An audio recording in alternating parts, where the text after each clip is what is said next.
Hello. Hello. Welcome for this run of Gran Turismo 4. So we will play through all missions. So all the driving missions in the game, there's 34 of them, and yeah, we are gonna be together for the next 2 hours, a bit more than 2 hours. Yeah, but if you've ever played Gran Turismo 4 before, you know that this is a very intense category. Yeah, so we'll kind of go through the details as you're going along because there'll be a lot of time to explain things. So yeah, exactly. So we will start in 3, 2, 1, go. Good luck. Thank you. So these start off very straightforward. So all of the missions are kind of broken off into sets. So the first 10 will be, they're called the pass missions. So basically how the missions work, you are given a preset car and you have to complete an objective. So for the pass missions, you're given a section of track.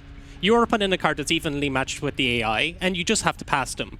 For this one, it's very straightforward because, as you can see, like the Slipstream basically lets you take an inside line at the corner pretty much immediately.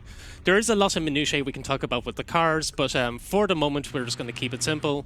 As you can see in fourth gear, this car loses so much speed up the hill. So this was like one of the most straightforward ones.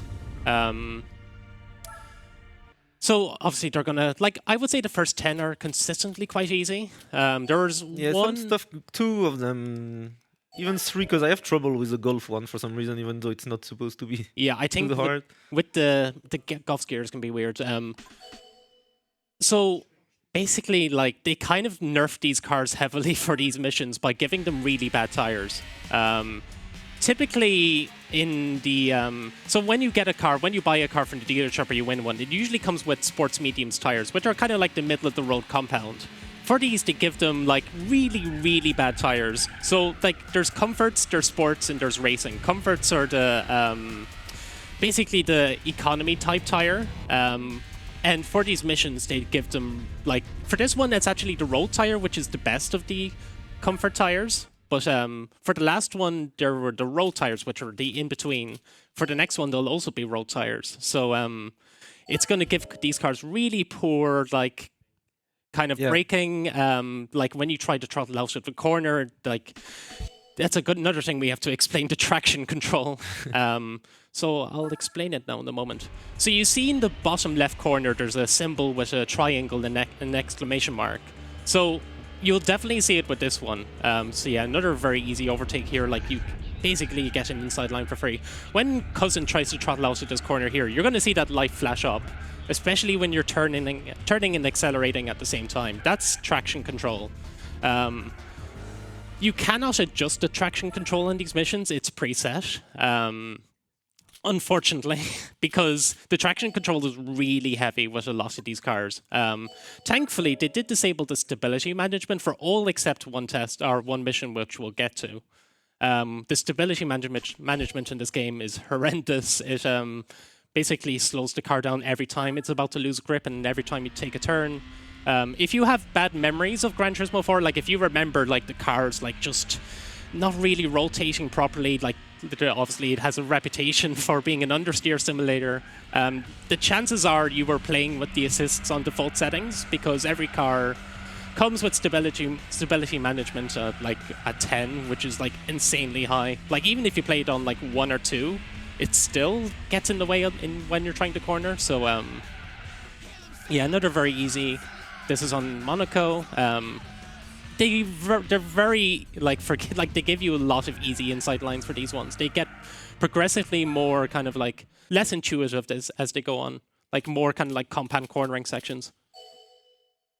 Also, you might have noticed we're kind of like doing these in a weird order. So we're starting with 1, then to 2, and then we kind of go right, which brings us to 4, and then we go up the tree. So now we're on 5. Yeah, so it's more convenient with the menuing to do like 1, 2, 4, 3, 5, 6, 8, 7. So that's why the missions are like mostly in orders, but not exactly in order. So yeah, next mission is also quite easy. I would say it's easier than the previous one. So we are with the beautiful 206 RC. And yeah, I think we're supposed to overtake in the last chicanes. I think that's how it's intended, but we can send it already in this left corner. So Slipstream is quite important for this one. Like, Slipstream will be a recurring theme of a lot of these. So obviously when you're kind of like in, like, lined up with the car ahead of you. It removes the wind resistance. Some cars, like every car in the game, has like a drag coefficient property, which determines how much speed it loses as it kind of gains up speed, like how much like the wind kind of holds the car back. So like for some cars, they have really high drag coefficients, so like you're going to want to be slipstreaming as much as possible. So like getting a good slipstream on this one makes it like quite easy to overtake like in the first corner or two. The 206 is a really awkward car because it has really bad tires and it also has something called an open differential, which means that because it's a front-wheel drive, which means the front tires are used for accelerating and turning at the same time, typically you have something called a limited slip differential, which means that if one wheel is spinning more than the opposite wheel, it kind of keeps the two of them like synced up, so one of them just doesn't wheel spin like crazy. But the 206 RC was not lucky enough to get like it's supposed to have one in real life. I think Polyphony Digital just misconfigured the car, so traction control is working overtime. This is actually quite a fun one. Yeah, I'm gonna go for the cut here because like there's no like game-breaking glitches or anything like that, but the game still will not punish you for cutting the track, so we'll take advantage of that. In this one, it's usually not faster, but because the only objective is to stay ahead of the AI, like you can just block them off and never give them a chance. Plus you don't have to drive through the entire straight here, so we will go back to this track later in the run, but it's the only time we're gonna do the shortcut because then you get a bad speed exit, so it's not worth it when you have the entire... oops, again. Nice mismenuing. Yeah, you need to hold circle or triangle to have the money to cash out immediately. But if you press too early or too late, start pressing too early or too late, it will not be taken into account. Okay, this one can go wrong, so... This is one of the only past missions where they actually give you pretty good tires. Like, you can actually see the car rotates. I think it was actually a data error. I think they just forgot to set up this 350Z for the test. Yeah, that was nice, actually. Yeah, it's a very strange one, this one, because it's an outside overtake. Yeah. So you don't really get a sense of where the AI is because there's no, like, left side cam in this. Yeah, that was a really good attempt, actually. Most of the time, it's way closer than that. And in the practice room earlier, I won by like half a tenth. Yeah, some of the margins in these are really small. Like, obviously they are designed like very specifically. So this Golf, I don't know if you saw in the notes, there's a weird bug with this one. Yeah. When you're going on the downhill, you can show it off. So yeah, for this one, a lot of it is just because it's a front-wheel drive as well, and because you have your heavy traction control, a lot of it is just avoiding accelerating too hard while turning at the same time. Okay, that's actually good because sometimes this Golf can go for the switchback, but when it stays alongside us like that, it's... Okay, so if you gear up to fourth, then gear up to fifth. Oh yeah. Gear back down to fourth. Yeah. They basically misconfigured the final drive, so it's supposed to switch from one final drive to another, which basically lengthens the gearbox, but they misconfigured it, which basically means fourth and fifth gear are the exact same length. So like if you switched between them, the car doesn't change whatsoever. It's a fun little... Yeah, luckily you don't really need fifth here. Is it specific to the mission car or is it also the case? It was also in the... Okay, if you buy the Golf in the dealership, it will also do that? Yeah. You need to... you just need a transmission upgrade to change it. This one has a funny... If you played this game casually, you probably did like a cheese strat for this one. Yeah, I will try to go for it legit though, because it's faster. Yeah. But if I fail it, then I will go for the meme approach.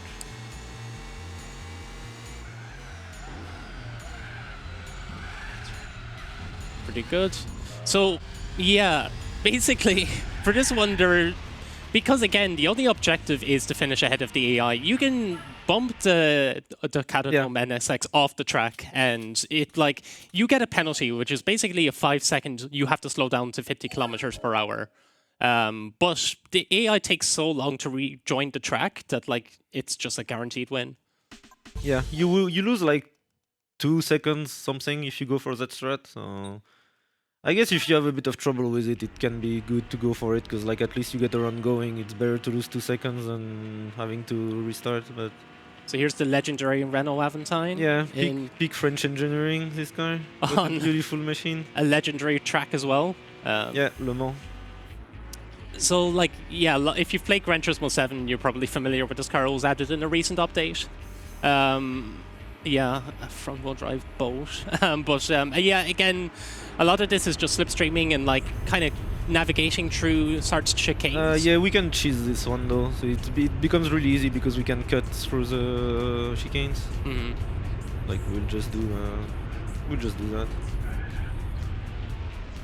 Yeah, first place already, and we still have like the full Mulsanne straight to go down.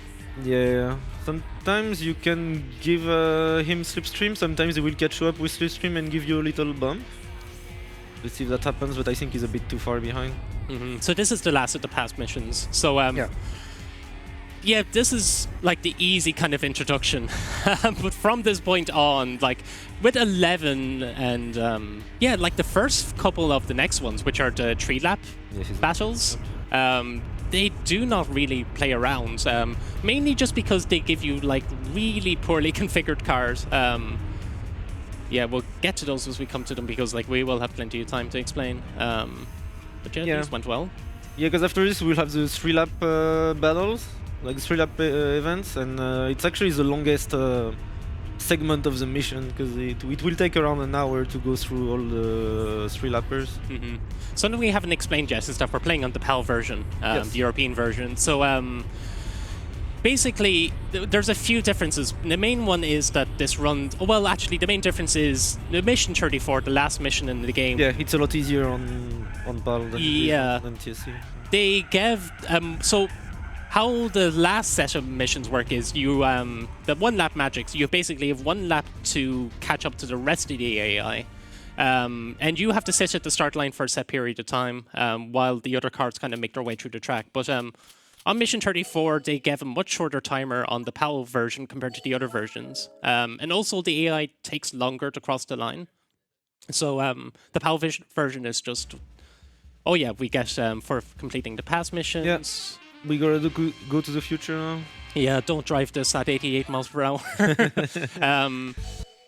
Okay, yes, we're starting with tough. So yeah, every time we complete a segment of the missions, we get a car. So we get it for completing the pass, completing the 3-lappers, completing the Slipstream battles, and then the 1-lap wonders, there's part 1 and part 2, and each of them give out a car. So now we have the legendary Ford GT LM Spec 2. Yeah, that's the car from the intro. This is... Yeah, so now we've been driving all of these, like, road tire cars, like... Now we're giving racing mediums a quite, like, this is around 600, 650 horsepower, I believe. Quite a lot of power. It also has a rear heavy distribution. Like, the GTs in these games are just really strange to drive. Like, this one is actually okay, but like... Yeah, this one is fine. We're going to be driving one of the GT road cars later on, and that one is really stubborn. They just tend to have like a lot of oversteer, but also a lot of understeer, depending on, like, just, it's very temperamental. But the racing mediums do make this a bit easier. So this is Laguna Seca, this is the legendary Corkscrew. It's actually way more forgiving in this game than it was in earlier games. Like, if you've ever played Gran Turismo 2, Gran Turismo 3, you probably have PTSD from that corner.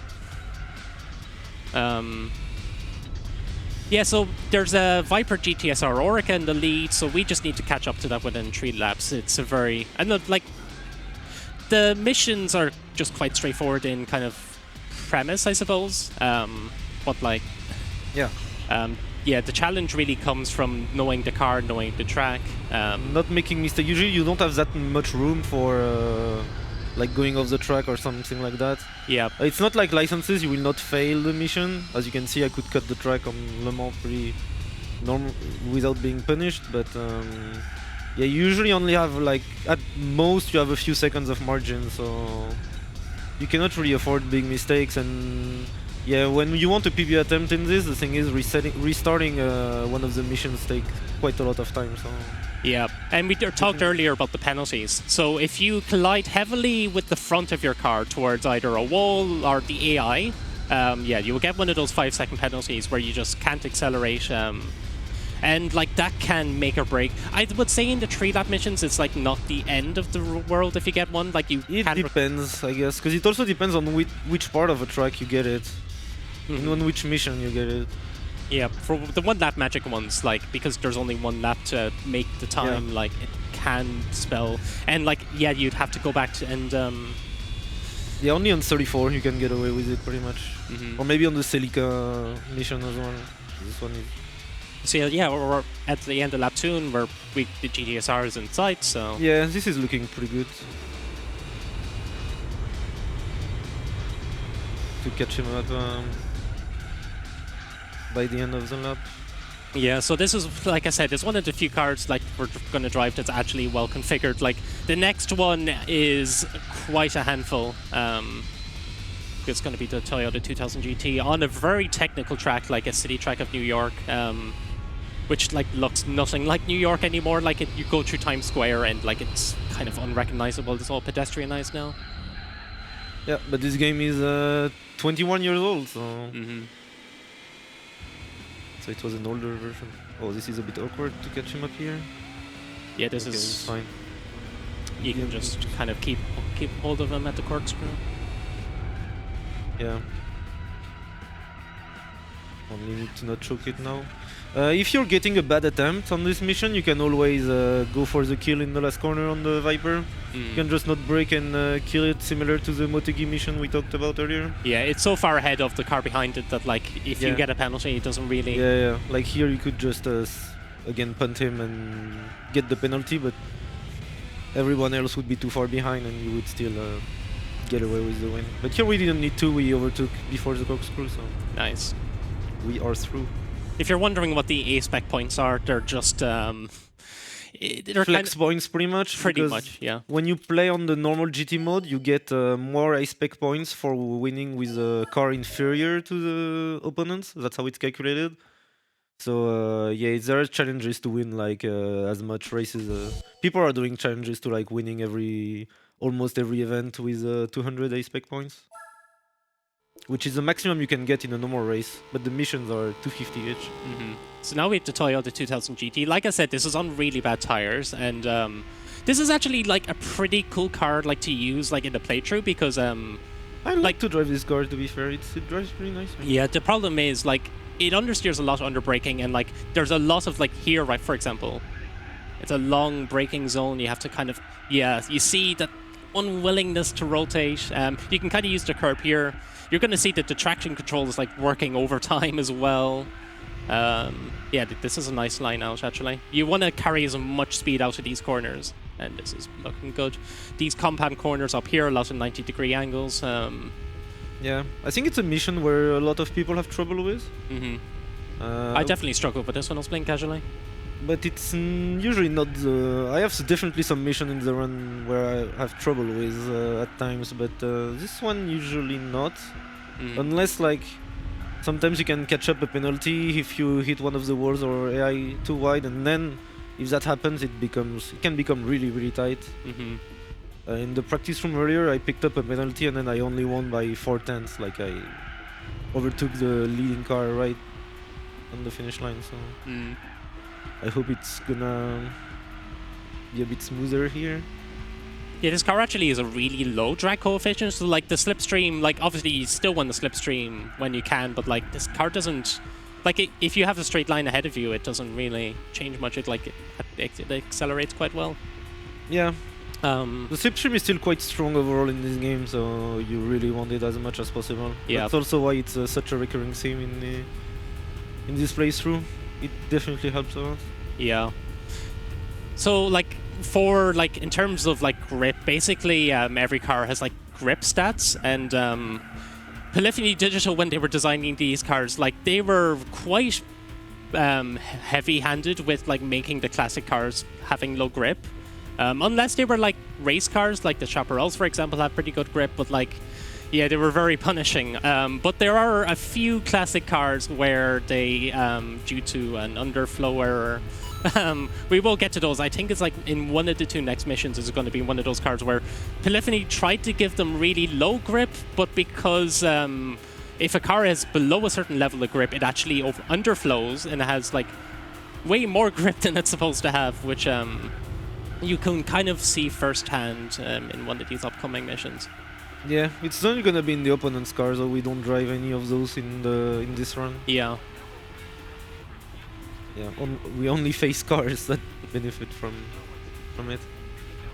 We will even drive cars that are nerfed compared to if you get them at the dealership. Because some of those cars have different specs than what they do in. Yeah, there's like 2 in particular. Game. Oh yeah, there's 3 actually. Yeah. Yeah, like we kind of suspect that they designed the missions early on, and then they kind of went back and adjusted some like car specs afterwards. And because the mission car data is like hard coded, like it overrides the actual car's data, they probably just forgot to go back and actually change the stats. But yeah, that's going to be. Well, yeah, it will be quite late on when those cars start showing up. Yeah. Okay, I'm catching them quite early, so I think I'm on good pace here. Yeah, the Cosmo tends. It's quite far ahead of the others. The physics with the contact is as well a bit lenient, so you don't need to you need to not hit them too hard to not get a penalty, of course, but you can still like a bit rely on them to help you turn in the corners. There are a couple. Quite lenient. There are some places you can wall ride as well, because as long as the initial contact isn't heavy, yeah, subsequent contacts like won't give you a penalty. Like you can just kind of ride along. Yeah. There isn't many opportunities to wall ride in this run, though.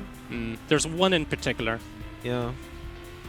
There's the one in Mission 34, and that's almost it. Because, like, even the one in Infineon, it would get us a penalty. Yeah, it's a bit more relevant for like the special condition races, which are like kind of. Yeah. Which also have the penalty system, but you don't. Yeah, you have opportunities to. Yeah. Still use it. In the game's data, there was meant to be 40 missions. I'm not sure whether like they were just cut for like time but they would have been on the special condition tracks. On like the special condition tracks are basically like tarmac rallies, very technical like 1v1 tracks, which you can still race on like normally. Like they have their own rally events, but they are very cheesable because, like I said, you can just wall ride them. And like because there's no tire restrictions in them as well, you can just bring the grippiest tires the game will allow. And if you've ever played this game casually, you probably remember one of them in particular. There's they give really good prize cars, and oh, we are catching him very early. Yeah, this is looking very good. Yeah, like to be able to overtake it anywhere earlier than like the last couple straights is quite impressive. Like, this is not an easy car to drive. Like, you kind of downplayed it a little bit, I think. It could also be a PAL thing, though. Like, I'm quite used to playing on NTSC at this point. Yeah, I didn't play NTSC too much, but at least I find this car quite comfy to drive. Actually, only on the brakes it's pretty bad, and also because we drive this track in reverse, you can see the signs like 150 meters before the braking zones are the opposite direction. So it's hard to find your braking markers on this layout. Like for example, in this heavy braking zone, you have no sign about the distance to the corner, so it's a bit of a guessing game. Thankfully here you have like the road marks and stuff that can help a bit. I forgot to mention that Cousin's playing in manual. It does help a lot. You can avoid like gearing up when you're not supposed to. Just kind of get as much acceleration out of the car before a corner. Yeah. Gearing down so the car is always at high revs. Like when you're braking into the corner helps with like kind of rotating the car inwards. Yeah, engine braking as well. You get better engine braking by because the automatic gearbox tend to gear down pretty late when you brake. Yeah. And also sometimes when you're in between two gears a bit, the automatic likes to switch back and forth, which is pretty bad. You can hold like the gear up button to like hold the gear, but like at that point you might as well be playing manual. Okay, so this one we were having a interesting experience on in the practice room. This one on paper is not too hard, but it can go wrong pretty quickly. Yeah. That's the issue with it. So if it goes smoothly, yes, there's gonna be plenty of margin, but it can really go south in little time. Yeah, so this is quite an unforgiving track, Upper Paris. It's very bumpy. The car is configured a bit weirdly. So like it is actually like a quite well balanced car. Like it is nice to drive, but with the way the suspension is set up, it's quite like floaty, and it wants to like the weight of the car wants to move around, but also like it really snaps over bumps. You can kind of just see it like So again, it's kind of like it oversteers but also understeers. Yeah, like for this, you can see here, for example, you have to be very careful breaking it in. You have to keep it in a straight line as much as possible, otherwise it will just swing all over the place. It's quite easy to underdrive the car as well because it's really grippy, so you can push more than you think. Yeah. Especially under braking. Yeah, because most rally cars like tend to have a bit of weight at the front of the car, just from the front heaviness of like the tools. This corner is tricky, man. Oh yeah, like it's okay. This was good. You can see that like if you overshoot it, you just go straight into that wall. You lose all your speed. You get a penalty. Oh, that was close. Yeah. Nice. Thankfully, not a penalty. Usually, I'm a bit closer and can make this overtake more smoothly, but I guess I didn't have too fast of a first lap. Yeah. The tarmac lines. Oh yeah. So the AI takes a really weird line here. Yeah, it slows down here and pulls to the left, which is really slow. So easy overtake opportunity there. This is looking pretty good so far. Should be, yeah. Ooh, even though I still cannot take the first corner properly. Here you see you can brake really late. Your instinct would command you to brake earlier than that. But you can really push it with this car. Yeah, like this car has a lot of off-throttle rotation, so you can kind of let go of the throttle, kind of let the car. Yeah. Yeah, you kind of have to be a bit careful, like when you throttle out, because like it will just snap back into grip and.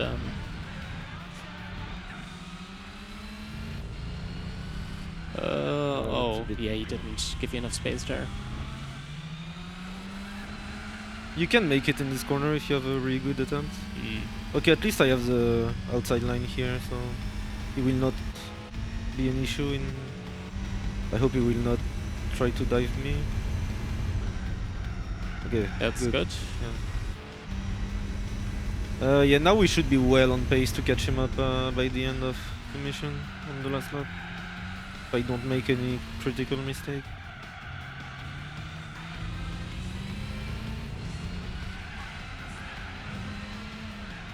Yeah, this is one of those cars where like gearing up at a certain time can also make a difference. So I believe this makes every car produces like all of its. So if you've ever heard like a car has like 300 horsepower, that means that like at a specific RPM, the car makes that much horsepower.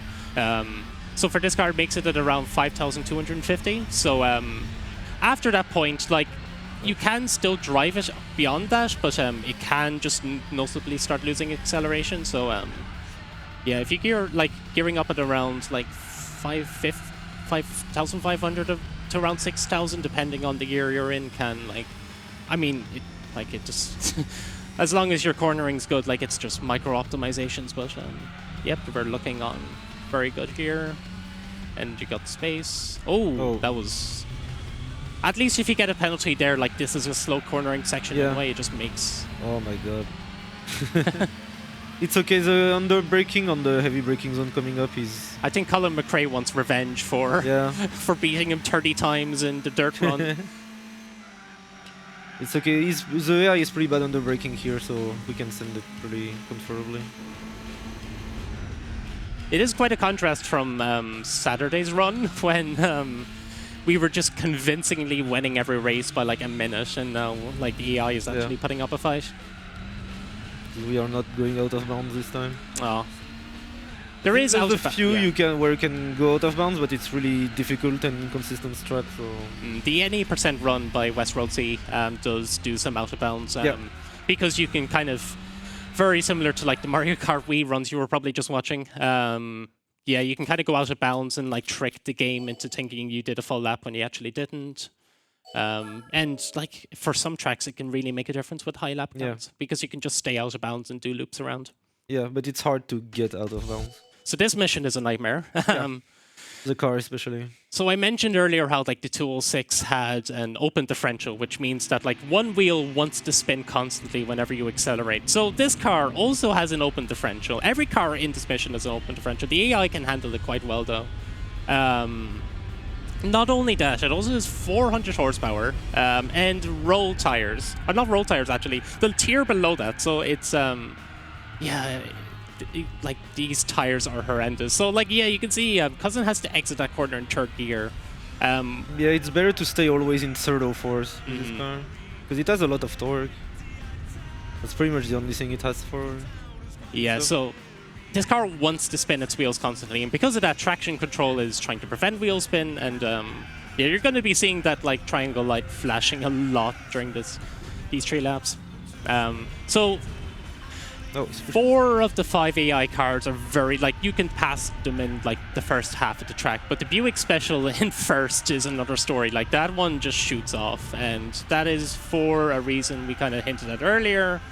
It has so little grip that it actually is the tied highest grippiest car in the game. Yeah, because if there's a hidden stat in the car's game's data called performance. So every car has a front performance and a rear performance, which is basically a grip modifier.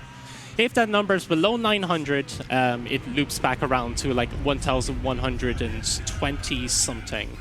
And for context, there are 3 cars with the highest grip in the game. There are the Suzuki GSX R4, which is like a Suzuki Hayabusa engine in like a motorbike engine in like this 600 kilo chassis roadster. That has highest grip. The Muse S2000 R1 has also tied highest grip, and then the Caterham 7, which you actually can't use in any events. But these classic cars, because of this glitch, have more grip than those do. Oh! No. Can I still catch the Buick? I guess I can. If you get a bump here, maybe. Oh. That was really unfortunate. Yeah. That's the issue. They offer and overshoot this corner and put themselves out. I don't know if I should immediately restart or if I should still try to. It might still be. That's a really unfortunate place to get a penalty. Yeah. I'm 8 seconds behind though. That's a lot. I would see how you're catching up in the next couple margins. Yeah. You're getting the slipstream here is helpful actually. It's not the best. Get out of my way.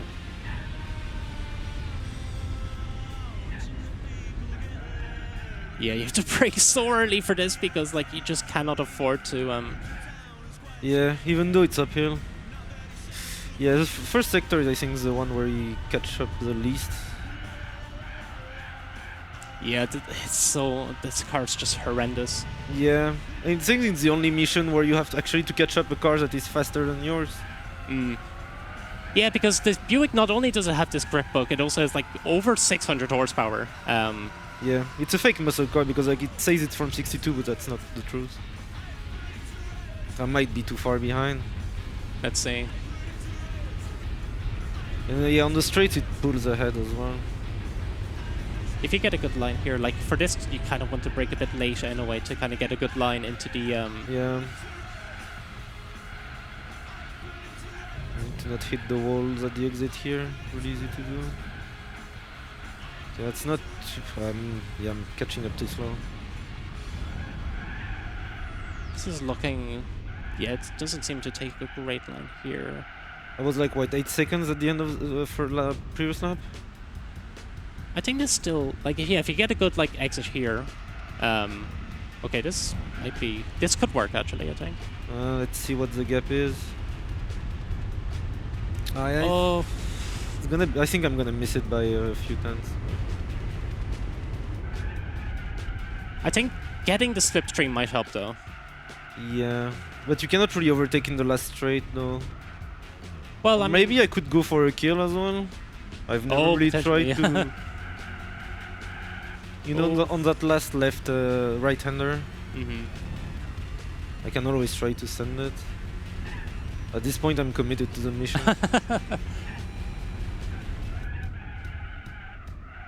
And I wouldn't want to throw too much time away before the slipstream battles with the Skyline, but yeah, the slipstream like later on. So there's the other category missions we haven't talked about yet, which are the slipstream missions.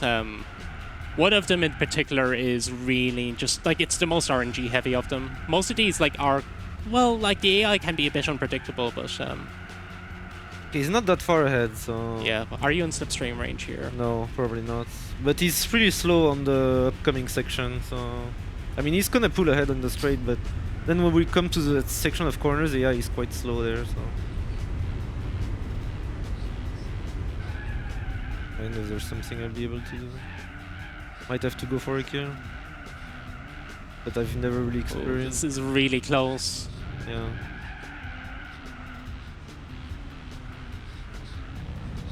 Okay, this is actually looking doable. Yeah, perfect. Okay, that was. Oh no. Okay, no, I think this is fine. Yeah, okay. Yeah. Just you have to keep it behind you now, but. Don't choke it. Oh. Okay. Oh, this is. Oh my god! Yeah, this was so close. Okay. Oh, that was such an unfortunate penalty. Like the fact that the car blocked you off and. Yeah. Okay, I was right to keep going after all, but yeah. That was really close. Oh, oops. Okay, it's okay. It still saves the progress when you click restart here. So only like a fade to black extra, so not too big of a time loss. Okay, so this mission is quite easy because we can cut in 2 different occasions. Yeah, Suzuka has like 2 kind of main cutting opportunities. Yeah, and it's quite it makes it quite an uninteresting mission as well because like it's quite long. It's 3 full laps of Suzuka. Our car is pretty slow, pretty stable. So yeah, I'm not a big fan of this mission.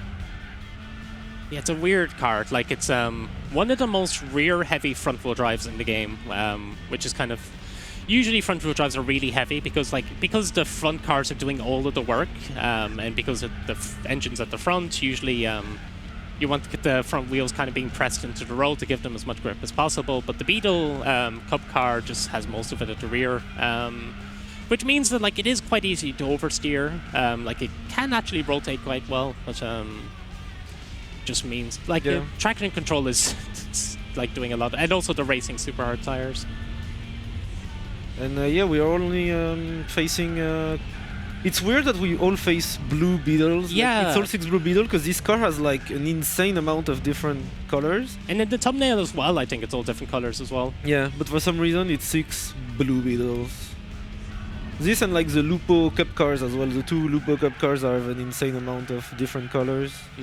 The Clio V6 trophy as well has like an insane amount of. Yeah, they're carryovers from the last game. Yeah.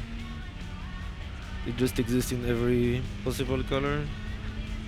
Yeah, I think with the Lupos specifically, like the GTI had like its own Gran Turismo like demo disc that like was handed out in Volkswagen dealers. So like I think there was like incentive for Polyphony to add all of these cool colors. Yeah, like there was a lot of cool promotional stuff Polyphony were doing in the early 2000s with like car manufacturers. There was like a Prius special edition as well, I believe. There's like a massive community around all of these, like trying to collect all of these rare versions of like Gran Turismo like trial discs. Okay, so the 130R is not flat out actually. Flat brake tap or bit longer release. Yeah, so make it because it understeer a little bit, and then on the chicane we can cut as well. Hopefully the AI doesn't cause problems. Okay, that was. Oh, he touched me a little bit, but that's fine. So yeah, we have 2 more laps of this, and as you can see, we're already in 3rd. So normally by the end of lap 2, if everything goes well, we should be ahead. So yeah, I guess if you have donations or messages, you can go for it now. It's probably a good time. Yeah, absolutely, cousin. We have $4 from Reza Maulana 98. Might have gotten that wrong. And they say, did you know that in Gran Turismo 4 you can get plus 30 downforce front and rear with the GT Auto rear wing? Did you know that, cousin? Yeah, I did. Oh my god. Sadly, no GT Auto in this run because it's only presets. Yeah, I've resisted the urge of talking about the GT Auto rear wing up to this point. Well, because I was going to talk about the 2000 GT earlier and say, oh yeah, I can get 30 downforce with the GT Auto rear wing, but I was like, yeah, thank you, Reza, for the donation. And you can even gain the downforce and then remove the GT Auto rear wing. Exactly, yeah. And you would still keep the benefit from the GT Auto rear wing. Yeah, downforce is a very valuable thing to have in this game because it just makes rotating, braking far easier. As it should, because like downforce is the main thing about motorsport these days. Yeah, it's funny though because like it's only a rear wing that you equip. Oh, that was close. Yeah, penalty. Yeah, so you equip a rear wing, but it gives you front downforce adjustment. I think the game says that it like includes a front splitter, but like you don't see that. It's like an imaginary. At least it's giving me some slipstream. Nice. So yeah, we are already taking the lead and we still have yeah, sadly you still have to go through the last lap even when you're already in the lead. Yeah, the version of the game, like, so GT4 Prologue before this also had like mission style where basically you have to hold the lead for 10 seconds. If like they kind of carried over to this game, that would be cool. Like there's like an online leaderboard for retro achievements for Gran Turismo 4 Prologue, and there's like massive gaps for some of those like hold the lead for 10 seconds like kind of lessons as they're called. Just because like if you can overtake in an earlier sector in the track and hold the lead from there, like you can basically save like 5-10 seconds over whoever's behind you.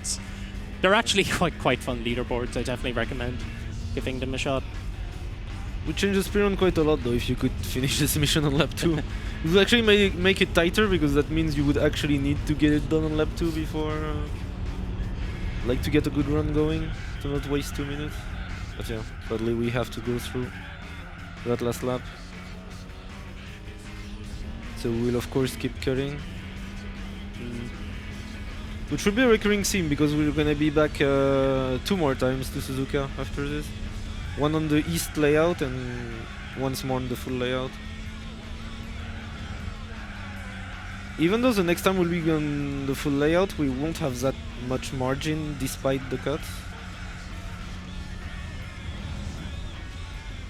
If you're listening to, like, is the music coming through? I assume it is. PAL got more music than NTSC did, like the American versions. It got a lot of like indie rock. There's like a Franz Ferdinand song, a lot of like Kaiser Chiefs. There was a Kasabian song added that was used for the intro as well. So I kind of clocked it earlier. I was like, oh, like I played the PAL version growing up, but like nowadays I mainly play NTSC because it just has the better physics. I'll get into that later on. But yeah, it's quite cool hearing the PAL music again.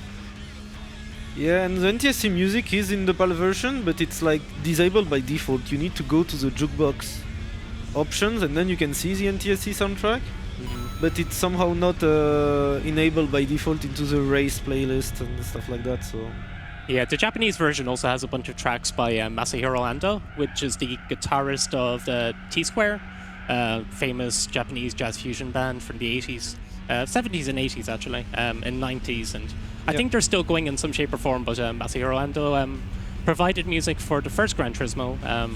The band had worked with like F1 broadcasts, so I assume that's kind of like how they kind of got into it, and Ando's like produced like music for most of the in-race. I don't think he did it for 3, but 1, 2, and 4 he has music in race that never made it over into the other regions. Like besides Moon Over the Castle, the main team. yeah, and even Moon of the Castle only appears in Japanese versions of the game. Yeah, in this one, like you have the intro, which is based on Moon Over the Castle, like the orchestral version, but then it changes. Yeah, to Kasabian in PAL and to Van Allen in US, I think. Yeah, Panama. So yeah, that mission was yeah, definitely not the hardest thanks to the cut. I think it's kinda on the tighter side if you play without the shortcuts, but yeah, the next one is also not too difficult. The car though is a bit of a hassle to handle. We drive a Lancia Stratos over Monaco. That is not called Monaco due to licensing. Côte d'Azur. Yeah, it's Côte d'Azur. So we are technically in the south of France instead of Monaco, but yeah, just pretend it's Monaco. The Stratos is like one of the most rear heavy cars we're going to use. It also has like the classic car debuff of just having low grip. Yeah, so like this car wants to rotate very easily. One of the fewer rides from this run. I think it's even debatable whether it's like saves time, because it kind of puts you in a weird angle for this upcoming. Yeah, but at least it's a lot easier because this car behaves a little weirdly in this corner specifically. So yeah, like the margins are massive, but like that's just because the AI is way slower. Yeah. Like this, so at least you make it way more consistently good. Yeah, like right. So you have to use first gear for like those like hairpins there. I'm kind of glad like Monaco doesn't really appear that often in the missions, just because like it's such an unforgiving track. Yeah, it's the only time we're gonna play it. Yeah, there was one in the Ah, past. yeah, there was earlier. one in the past as well, but yeah, it's the last time we're playing this track. Do we want to go for donations or anything else we want to talk about for this one? However, Absolutely. Yeah.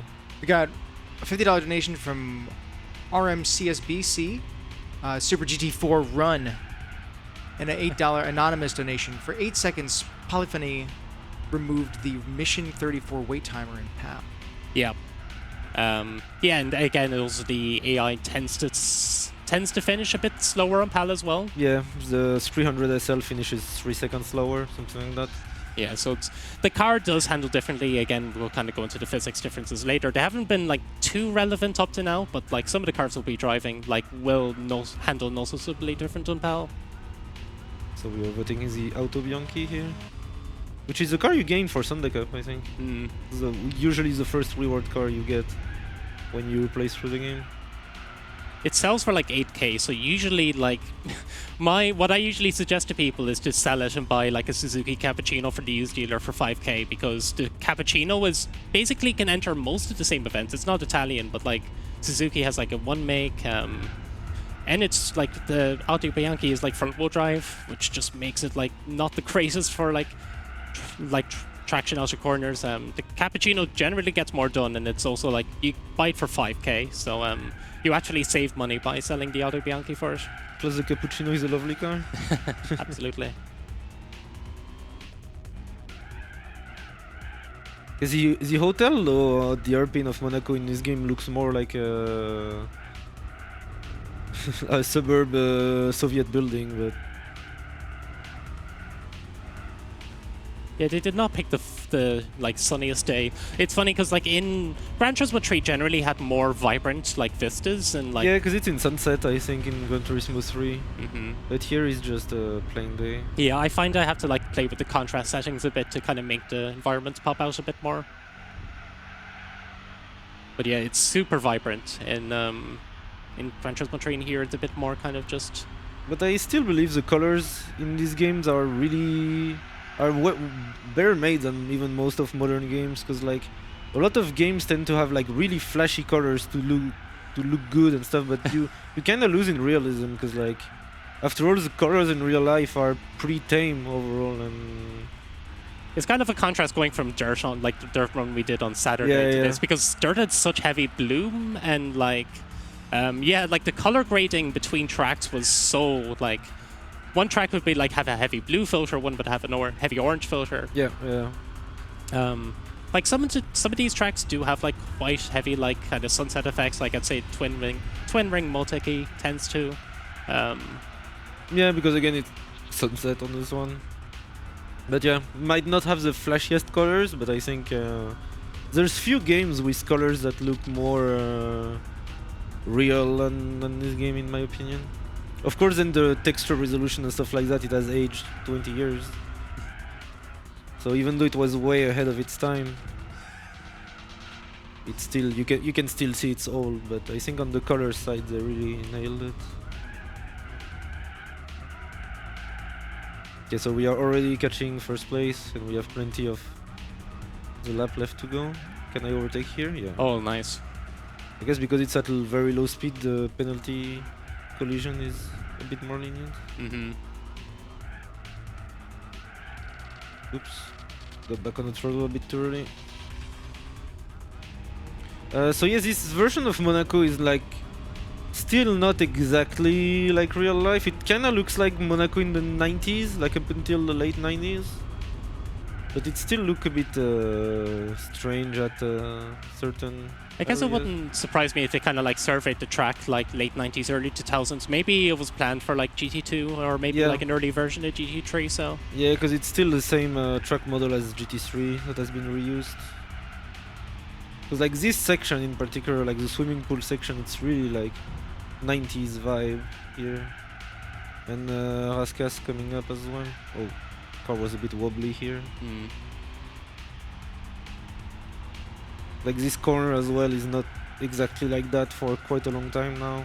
Yeah. And even back when the game came out, it was already not looking like that anymore. Yeah, I just remember Gran Turismo 3, like, this track was a nightmare because you had your S8 license test on this where you had to drive a GT1, like, race car, which had, like, very little rear grip out of corners. Like, if you were playing an automatic transmission for that, you probably have memories of that. And they're not pleasant memories. I think that uphill after turn 1 as well is a bit wider in the game than it is in real life, because you can barely fit 2 cars side by side in real life. And like, it fits, but realistically you cannot really pull side by side. Meanwhile, on this game you can. They also flattened the bump before Mirabeau. Okay, so this mission is the same track and car combo as one of the license tests. However, it's much easier because the car has much better tires. Yeah, and it also has less assists as well. Yeah, it only has traction control. So the R8 is one of the best cars in the game. Yes.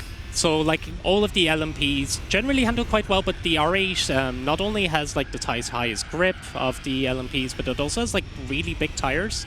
Well, yeah, wide tires, I should say. So it just feels like it's constantly in contact with the road. Super grippy. The one kind of disadvantage of it really is that, like, it wears its rear tires like a little bit quicker than some of the other cars. The Pescarollos are, especially in PAL, the Pescarollos are usually best for rear tire wear. But in terms of, like, driving feel, like, the R8 is probably the best. Yeah, and you don't have tire wear in missions, so. You can drive through those cones, by the way. It's not like license test, so I didn't take any risk by going that close to them. You can generally afford to drive quite riskily in these in the missions because, like, yeah, they're, like, obviously the main like cost of if you fail is you have to slow down for 5 seconds. But this one is definitely one of the easiest missions in the game because the leading car is not going very fast. The AI is not very fast with the fast LMP prototypes. Yeah. So to kind of explain, like, what kind of separates these cars. So the LMPs, the Group Cs, they generally have 63 front downforce and 88 rear, which puts them in, like, the second highest tier. There's an F1 car in this game, and that has 75 front and 105 rear. But, like, to get that, it very rarely actually appears. Sorry. So yeah, these have 63, 88. Some cars, so the JTTC GT500s, which we'll be seeing later on, those can get 50 front and 70 rear. And for the missions, they are actually generous enough to max out the downforce in those. So those are going to feel really grippy. One of them later will be using the Moto Paper Z, is especially nice.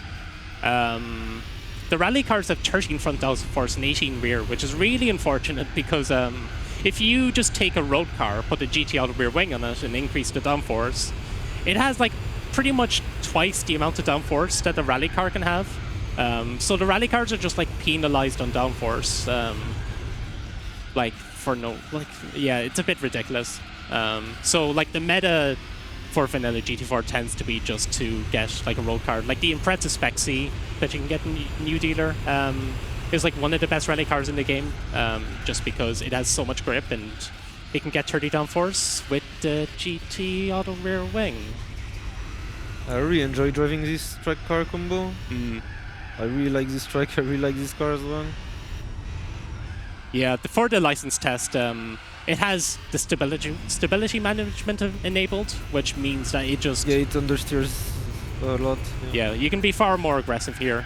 You get far more of a sense of how the car actually wants to rotate. Yeah, and also you get race mediums. Meanwhile, on the license test, you have race super hard. And as you can see, we overtook the Bentley on lap 2, so... The last lap is pretty much just a parade lap at this point. I mean, of course, in the speedrun, we still have time to gain or to lose in that last lap. Let's say 2 more corners to go. And 8 seconds ahead, yeah. Yeah. Oopsie. There is a wall ride you can do here, but it's really particular. Yeah, and usually you will just get a penalty, and then it makes it not worth it. So recently, Gran Turismo content creator, he was originally a Call of Duty creator, but he moved into racing games, the gaming definition. He basically attempted basically everything in the game without using the brakes. He just unbinded the brake. So he wanted to get gold in that R8 at Infineon license test, and he had to go for that wall ride. Like, there was no way around it. And you've tried for hours to get that. Like, you have to slow down enough, but not too much. Because if you go into the wall right with too much speed, you just fail the test. Like, it just detects the collision. But like I said, like, if the initial collision isn't, like, too heavy, like, you can just do the full wall ride. Yeah, but, like, he did get it in the end, I'm pretty sure. Like, we had to basically, with save states, just do a proof of concept run. And once we did that, like, we kind of realized there was one kind of like angle you could do the wall ride. But anyway, so now we are really beginning to see the PAL differences, and also here's a cut with the R92 CP.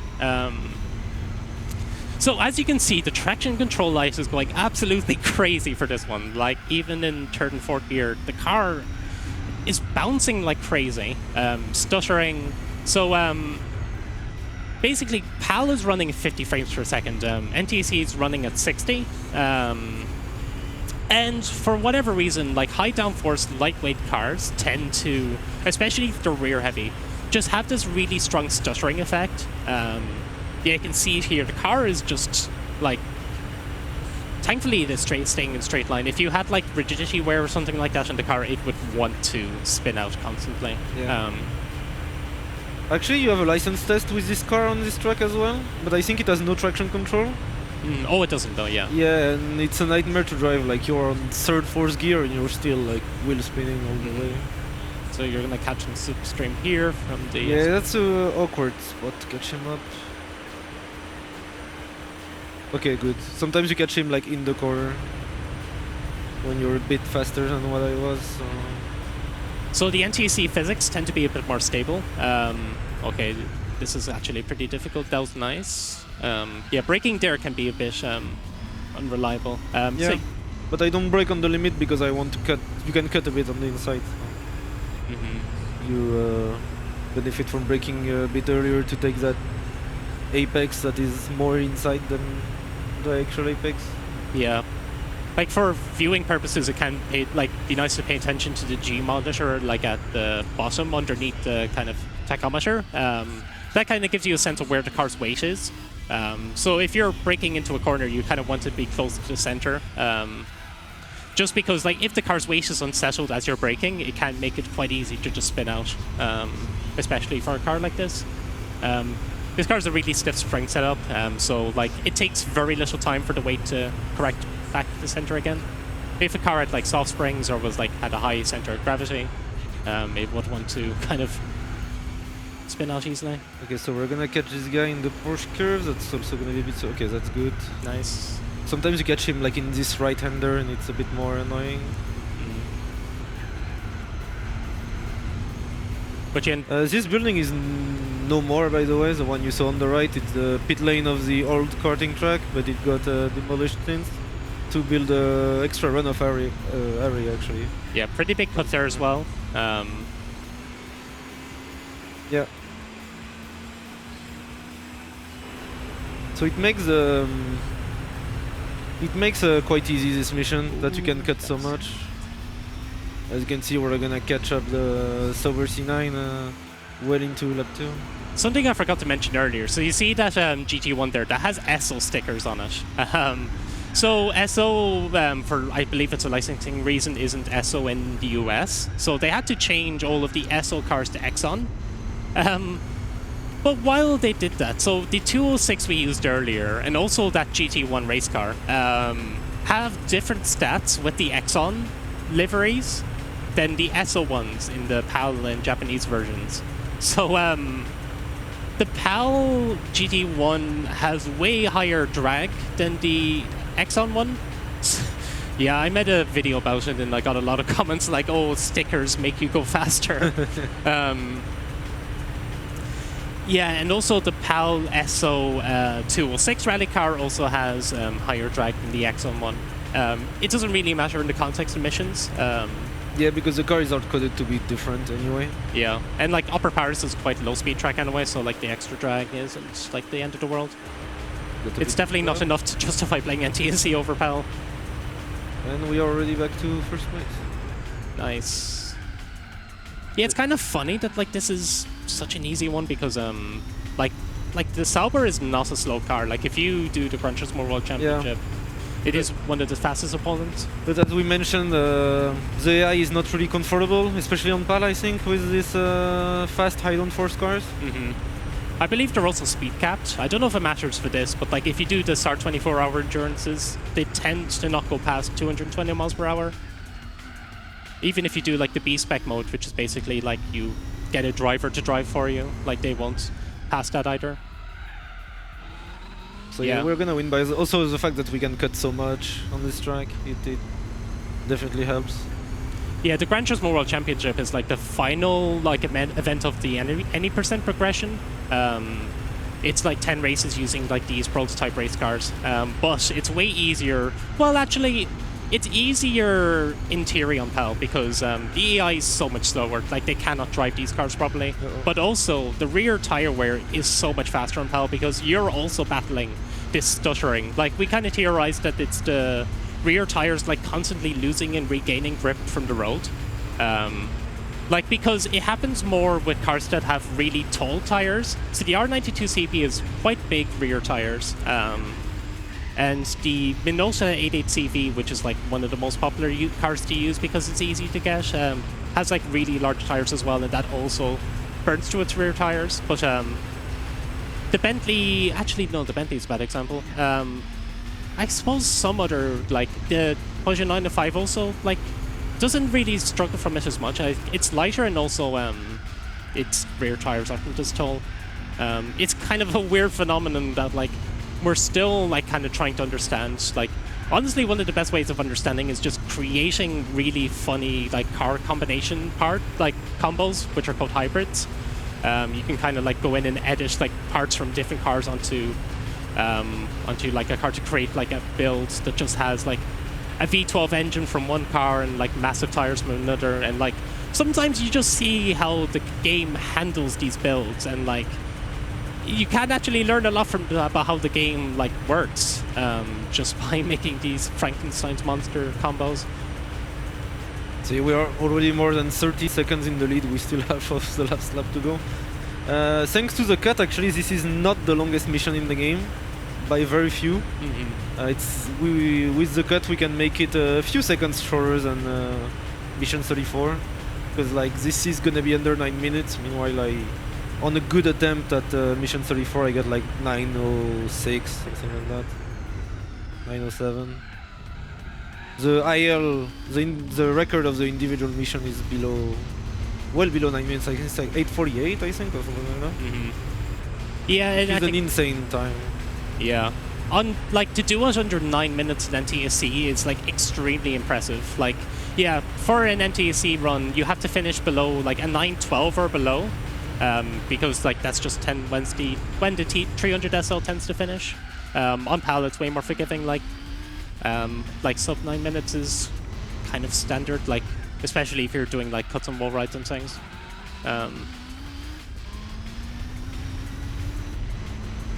Yeah, this plus the fact that you start 7 seconds.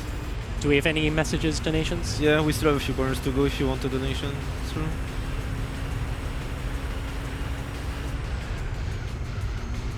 Well, I guess we don't. Apologies. Oh. Personally, we have no donations available, but we do have some donation incentives opened, or apparently reopened. There's these. Oh no. Oh, you're still fine. Yeah. Oh no, the AI is gonna catch up. Sorry. No worries. So again, bring in your donations. We have plenty of opportunities for incentives to be met. We have Horizon Zero Dawn Spirit Only Final Boss Fight available still. We need about $350 for that to happen, as well as we have some language choices and some other redemptions available for Hades to pet the dog. Please get in your donations for a wonderful cause. Yeah, petting the dog is a wonderful cause. Definitely donate for that. Who doesn't want to pet a three-headed fluffy dog? There's just more heads to love. So this mission's quite interesting. Yeah, it's not the hardest neither, but I like it. The car drives pretty nice. So we drive a Micra MMR, but it's pretty much a Micra cup car, and we are against the classic Japanese JDM sports car like Evos, Subarus, R34. I But think they have sports tires and we are on race super hard, so we have a massive tire advantage on them. But they have a massive power advantage on us. yeah, the NSXR in the lead is like just a really like the AI drives the NSX really well in Tsukuba, so it tends to just finish multiple seconds ahead of everyone else. Yeah, I was gonna say, I feel like Polyphony has a fascination with the yellow Skyline R34. Like, it appears here, and it also appears later on in the Mission 23. Like, it's the lead opponent. It's the main opponent. Yeah, like, it's only one trim. So, like, there's, like, most, like, how many? There's, like, 8 or 9 R34 trims you can get up to GTR. But only one of them has, well, actually 2 of them have yellow. Like, the 99 GTR and the 99 V-Spec. But, Can you give me a bump? No, I think he's too far behind. Still gonna block off any... Yeah, the real opponent to this is the NSX. Like, the other ones, like, you just kind of overtaken the first lap. Yeah. Then it takes quite a bit to catch up, but we should be able to overtake the NSX on lap 2. Because here we can brake so late with our race tires, it's insane. This car has pretty good grip, it handles pretty well, and even for a front-wheel drive, even with the power on, you don't understeer too much, so... Yeah, it's super lightweight. Most of its weight is at the front, which means that it brakes really easily. Like, if you have weight at the front, like, it just means the weight, when the weight moves forward, it just allows it to brake really quickly. Oh, no. Oh. I wasn't expecting him to brake so hard. Okay, it's fine, we're gonna pass in the airplane. You can see the struggling with the tires because you cannot even make this corner. Yeah, it has to brake super early. Yeah, almost run into the back of him. It's fine. Maybe he can push us as well, which would help a bit. Come on. No, he slowed down instead. Yeah, no push for us. And normally in the last lap we should be able to pull ahead by quite a bit. Well, not if I keep taking corners like that, but... God, it's nice hearing the PAL music again. Like, I know I said it before, but, like, I was a massive, like, Feeder fan as a kid. Like, yeah, I remember Gran Turismo 3, the Just a Day intro. Yeah, that one is really cool. And then hearing their music again in this game. Like, when I used to, like, burn CDs as a kid with all of my favorite, like, MP3s, like, Feeder was always there. Yeah, I think the PAL soundtrack is superior to NTSC in this game. Does Real Dream by Deep Sky, is that in both? Yeah, you mentioned that the NTSC music is... Yeah, you could always enable it manually, but I guess most people were not even aware of that, and even myself I discovered pretty recently while navigating the jukebox. I saw some of the names and I was like, oh wow, was that supposed to be an NTSC song? Yeah, NTSC does have a couple of good songs, but like, yeah, like it's... Yeah, but most of the overall place is super weird in my opinion. Yeah, the tonal... I mean, the tonal shifts of PAL is also a bit strange, like you have a million miles away by your, like, Schnauze. I hope I pronounced it correctly. Like, that one's a very kind of, like, minimal, like, electronic track, like, yeah. And then it kind of jumps from that into, like, contemporary, like, indie rock. So, yeah, we're towards the end of the 3 lappers, and the harder ones are out of the way, I would say. But yeah, it was not what was scaring me the most. It's yeah, it's gonna be the Slipstream battle with the Skyline. I also don't like much this mission. I really don't like it. This car is really, really bad to drive. Yeah, so earlier I mentioned that its stability management was disabled in all missions except one, and this is the one. Which is really funny. Okay, so this mission is just botched all together. Okay, so where do I begin? Okay, so the car is on really bad tires. It's on the comfort tires, C2. So yeah, as you can see, the stability management killed all of the car speed mid-corner. It just, like, as soon as the car started to lose grip, it just slowed it down. It tried to kind of, like, correct its direction. Yeah, you'll see it here again. Yeah, like, if you try to turn and accelerate at the same time, the car, because it has traction and stability, it just refuses. And, like, this is an easy mission as well. Yeah, especially with the cut. But, okay, so, like I said with the grip earlier, that the performance is, like, broken up by front and rear. Most cars in the game have either even front and rear grip, or they have a slight rear grip bias. Having a bit of rear grip is nice because it just means you have more stability, less at risk at oversteer. There are a few drift cars in the game. The Blitz ER34, the Trial Celica. Those have front grip bias. They've front grip bias. Higher front grip than rear grip.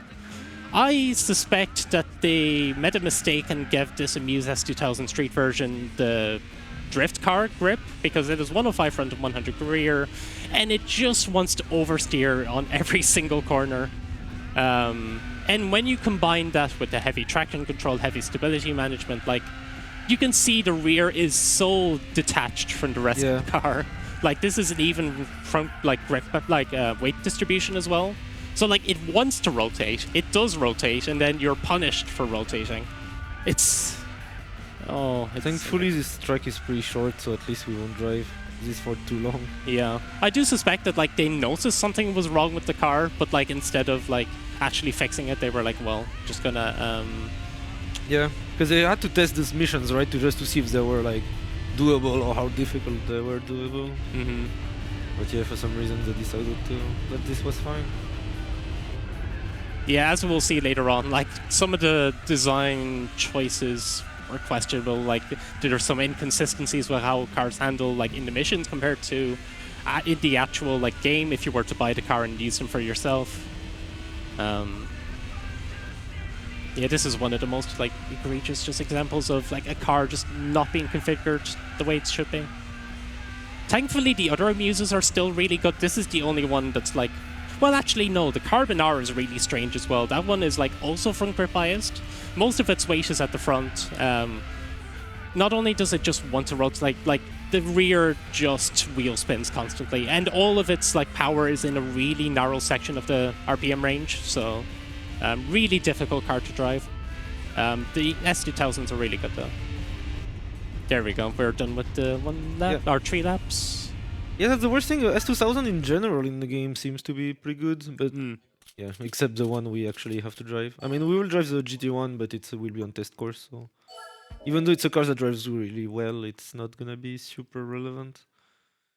Okay, so we are done with the 3 lappers. So we are gonna win the wonderful Jay Leno. I remember seeing a Reddit post recently where Jay Leno was actually driving that car, and someone was like, "Can you please ID this?" And everyone was like, "That's Jay Leno. Like, that's a custom car he had built." Yeah. It is the tallest tires in the game. Like the tallest rear tires, actually. The tallest front tires is the Auto Union V16, I believe. And because, like I mentioned earlier, the height of the tire seems to affect how much the car stutters. The Jay Leno tank car is just basically undrivable because of it. And it doesn't matter anyway, because you can't actually use it in events. So now we have 4 Slipstream Battles missions. And the first 3 we are gonna do are gonna be really, really boring, really uneventful, really easy to beat as well. However, the 4th one will be the hardest in the run, in my opinion. It's 23, but we kind of do it in, like... Yeah, it's supposed to be the 3rd one, but due to the order we do the missions in, we will do it last. So yeah. So for this one... the order that makes the most amount of sense. Yeah, so for this one, you're not in Slipstream range yet, but if you kind of cut towards the inside, because the AI takes, like, a white line, you can, like, eventually maneuver yourself into range. Yeah. So you'll see the car will suddenly, if you can hear it, you can also hear that the wind sounds also... Yeah, the wind sound comes off when you're in the Slipstream. That's the easiest way to... The Cube is a really high drag coefficient, so, like, this is a car that really benefits from the Slipstream. Yeah, so you kind of need to angle it so, like, you're kind of at an angle there. Yeah, so now... Slipstream, and you can see instantly that I gained over 10 kilometers per hour in the Slipstream. And yeah, considering the car we're in, I think doing 175 in a Nissan Cube is... yeah, this was something I didn't think about until you mentioned it. I was like, yeah, that is like a scary speed. Yeah, I wouldn't feel comfortable on the Autobahn with a Nissan Cube at this speed. Yeah. So if you've ever played Gran Turismo 3, you probably remember there were a lot of test course races. Yeah, Gran Turismo 3 loved test course. Yeah, so Gran Turismo 4 really tamed down the amount of test course races, but they still found ways. Yeah, this was the thing. I think in 3 they wanted to basically have these sorts of Slipstream battles. but using your own car. But the problem was they were just super unbalanced. Like most of the time you would like if you did get a good slipstream battle, there are some races where you constantly trade first place with the AI, but like usually you just shoot off, and like if you set up your gear ratios correctly, like the AI will never have a chance to catch up, and you're just like doing 10 laps in some cases, especially for like the Vitz and Yaris race. Yeah, especially in GT3 you have also the setup glitches to get like a light speed. Yeah, GT4 is actually a bit more like 4 has more glitches when it comes to actually setting up the gear ratios, but yeah, 3 as well. Like if you know your way around the gear setup screen, like you'll never really struggle with test course. So coming into 4, they realized their mistake. They were like, okay, we're not doing... There is one event. Actually, there's 2 events that have test course races. I believe Dream Car Championship as well as Like the Wind. Yeah. But they did feel obliged to include these missions where you have to do the slipstreaming. Yeah, and only one of them will be interesting, but because like this is as easy as it looks, pretty much.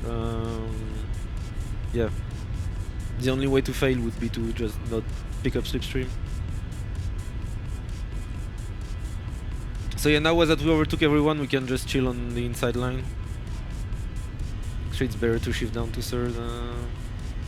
Yeah, there's a lot of debate for these missions whether you're supposed to like stay in a high gear or shift up. Like for the Skyline one especially, like some people prefer to stay in 5th, some gear up to 6th. At least this car without slipstream is for sure better in 3rd. But yeah, as you can see, I was stuck at 159 in 4th. So now I'm doing 161. So there we go. Nice. And now we are gonna do it again, but with another weird family van that goes a bit faster than this one. And on this one, for some reason, like you cannot. Yeah, I think it's like the odd. Yeah, because I remember you messaged me asking like why you couldn't skip the race results, and like when you do the missions for the first time, you have to sit through the whole like finish. Yeah, this animation you see at the finish line, you don't have to go through that in normal races, but in the mission you have to go through if you haven't beat them yet. Yeah, so this is basically the same thing again, just with a very slightly faster car. Like this is a 4-wheel drive, but it's like super heavy. It's like over 1,700 kilos, if I remember right. Yeah, look at this beautiful machine. It's a nice color, to be fair. Yeah, we are taking the kids at 185. I think we can get over 200 in slipstream. We're gonna get the slipstream earlier as well on this one, because we are already naturally catching up. Oh yeah, now we're already in slipstream. We're already in slipstream. And you see, 200 with 4 kids on the backseat. Yeah, I've seen people do challenge runs where it's like cars that I can bring my family to the soccer game with. Like, 4-door only, 5-seaters only, with a boot. Do we have anything else to talk about for this one? Or? Yeah, we didn't mention that technically this category is New Game Plus, because you need an International A license to enter the mission. I think the first one you need International B, but the later one you need International A. However, when this category got first introduced, you had to get through the licenses and stuff, but we decided to make it shorter and less of duplicata to the all licenses run. We decided to make this category like New Game Plus, and you need to start with a save file where the missions are unbeaten, but you start with the license already obtained. This is which cuts the run by like it would be an hour and a half longer if we had to pick up the licenses. So yeah, this is something really that we've really struggled with in the community, like making Gran Turismo runs that are like interesting and like aren't like 9 hours long. Yeah, because any percent is over 9 hours, I think, or just below 9 hours. Yeah, because you need to get the licenses, and the licenses are quite long in this game. Yeah. Then you need to do all of the. Oh yeah, so the any percent run actually does the missions. We haven't actually. Not all of them. Yeah, it does. The ones that are after the slipstream ones. Yeah, it does the first part of the one lap wonders. Yeah. Because the price car you get from it is really useful for any percent. Yeah, it saves like it's completely out of the way to do the missions. Like it doesn't change the any percent, but the car you get is a Toyota 7, which is a classic car, a compact car, an MR, which is also useful.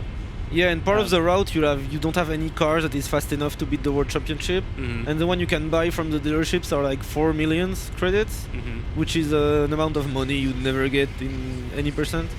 So yeah, you have to go out of your way to beat some of these missions to get that reward car. Yeah. Yeah, and basically the Toyota 7 is used as a missile. You for a lot of the races, you manipulate the AI in the championship. So if someone's ahead in points, you kind of like torpedo them so they're in 6th place, and then you exit the race. So the points are awarded based on the position at the time of exit. So. Yeah, point championship RNG also makes any percent quite bad. So yeah, we pretty much had to find ways to make categories that are more appealing to speedrun, like shorter, more consistent. Yeah. I will say, like, Gran Turismo 3 is a really cool any percent, like 2 as well. We've both ran Gran Turismo 2. Yeah, 3 I don't know, because it's a lot of points RNG with the championship. It seems a bit... Honestly, I like that, though. Like, I like the strategy that goes into it. Like, I really don't. And I know it kills a lot of racing game speedruns, actually. You have a lot of, like, WRC games, the PS2 era of Colin McRae games. You also need to skip rallies and rely on point. Thing is, it's usually very RNG. Like, you just drive the races and then you pray that you got the good RNG. Yeah, I think for some of them, like, you can like do enough to manipulate that, like, you never reach a point where it becomes RNG. You kind of like based on, because, like, for example, for the one makes, you usually know, okay, the yellow Vitz has this amount of points, I need to knock that one down, and the lineup needs to be in this order before I exit. Especially for those ones where they're all kind of like the same make, so they're all bunched up really easily. I got the Slipstream very late here. Can have it by the end of the corner. No, you have plenty of leeway on this mission, so it won't matter too much, but... Yeah, like... This is a bit of contrast going, like, we've gone from 1 lap to 3 laps, but that's because this is the 4th of the 4. Yeah, and this car is a lot faster. But yeah, this is the 4th mission technically, but it's a lot easier than the 3rd one that you will see right after. And here I like to still keep in the Slipstream for the car behind, because then you will see all the AI will bunch up. Yeah, like, I will pretty much bring everyone back with me towards the front. Yeah, this is the Abuse S2000, like, one of them that's actually good, unlike the street version earlier. And the downforce is so powerful that you get a crazy Slipstream. Like, I'm going 318 on my own, and I can get over 340 in the Slipstream. It really makes a big difference on this car. But yeah, it should be as straightforward as the previous two. You Slipstream the cars one by one, and you will eventually make your way back to the front. So if you have some donations or messages, you can take over. Yeah, absolutely, cousin. So we have a $10 donation from Ostrava saying, Runner, can you do that sick trick where you press the circle button again? I mean, we actually will be using we will, later. There is a shifting technique you can use using the handbrake that it doesn't, well, if you're like frame perfect with it, like, you can use it with basically any car, but like it does help a lot with cars with slow shift speeds, which we will be using later on. It's way more prominent in Gran Turismo 3, where you... Yeah. On Gran Turismo 3 you use it with most cars, but here there's only one car in the run where we can really get benefit from it, and it will be towards the end of the run, the second to last mission, so you have to stay on stream till then to see it. Yeah, basically in Gran Turismo 3 what you could do is if you tapped the reverse button while the car is at high RPMs, it puts the car in neutral gear, and then when you let go, the game checks what gear the car should be in. And like, if you're in the high like RPMs in 3rd and you press reverse, the game is like, oh, you should be in 4th gear. So the RPM needle does this thing where it like slowly glides down to where it should be, and while it's doing that, you still accelerate. And by doing that, you skip the time in between the gears when the car doesn't accelerate, which saves a ton of time, especially in the license test. So you can save like multiple tenths. So like, I actually like enjoy how it kind of changes the game. Like, it makes it more it makes the driving a bit more interesting, because you're trying to do like these frame perfect reverse taps to maximize the effect as much as possible. Yeah, in GT4, yeah. In this game, they fixed it. In the games in between, so you had GT Concept, which was kind of like a follow-up to GT3 that was mainly concept cars that were like in the Geneva, Tokyo auto shows. Then you had GT4 Prologue, which was like kind of like an introduction to GT4, so they had a few tracks like New York, Tsukuba, Fuji 90s. You could reverse shift in those games as well. That's what the technique is called. Yeah, true. Yeah, in GT3 it's with the reverse, not with the handbrake. Yeah. Like that. Yeah. But it's the same principle. Exactly. Just Yeah. keep the neutral phase. Yeah, in GT4, if you tap the handbrake, it also puts the car in neutral. In every car except for front-wheel drives, the handbrake works a bit differently for those. But yeah, if you tap the handbrake and also gear up at the same time, you get the same effect. But obviously, tapping the handbrake slows the car down. It's not like in GT3 where it's just like you're just putting the car in neutral. So you have to tap reverse or tap handbrake as briefly as possible. So you can see we got first, and we obviously are not gonna give Slipstream to the leading car. And you can see that I bunched, we bunched everyone up by giving our Slipstream to every car we overtook. Yeah, this is foreshadowing for the next mission, the whole concept. So giving Slipstream to AI. Yeah. So then, so the next mission, forget about mission 34. Yeah. The hard one is the next one. Well, I mean, on PAL, yeah, I would say 23 is like it's like difficult to understand. Like even if you do understand it, like even if you do understand it, it can be a bit inconsistent, and yeah. Meanwhile, mission 34, once you are comfortable with the car and with Nordschleife, you will make it every time. But on this one, it can always go wrong, no matter how good you are at it.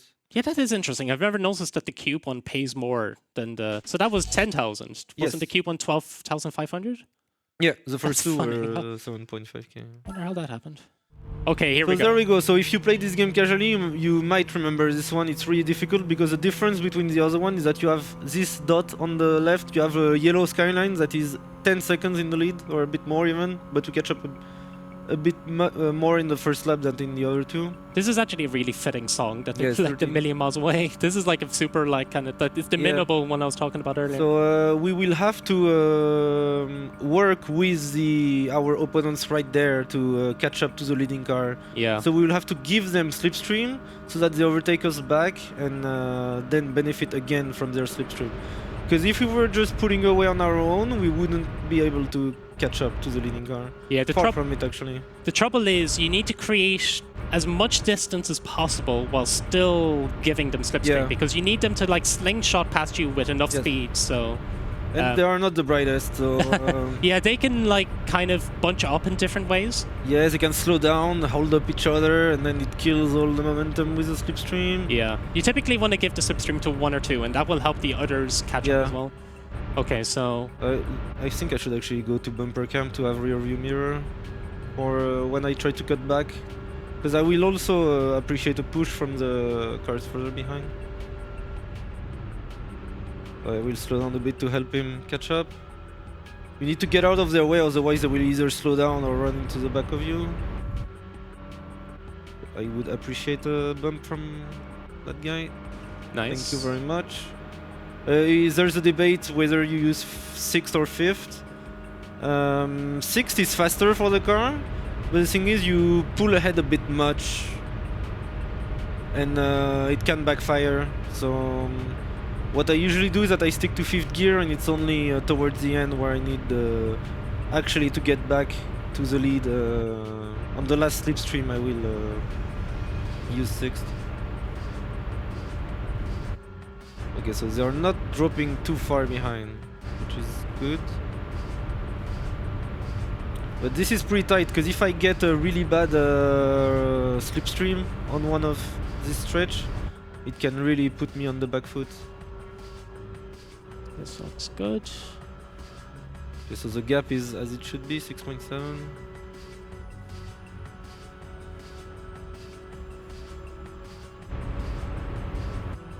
I prefer to get out of the way a little bit too early. Oh, I will not get the push now. Maybe.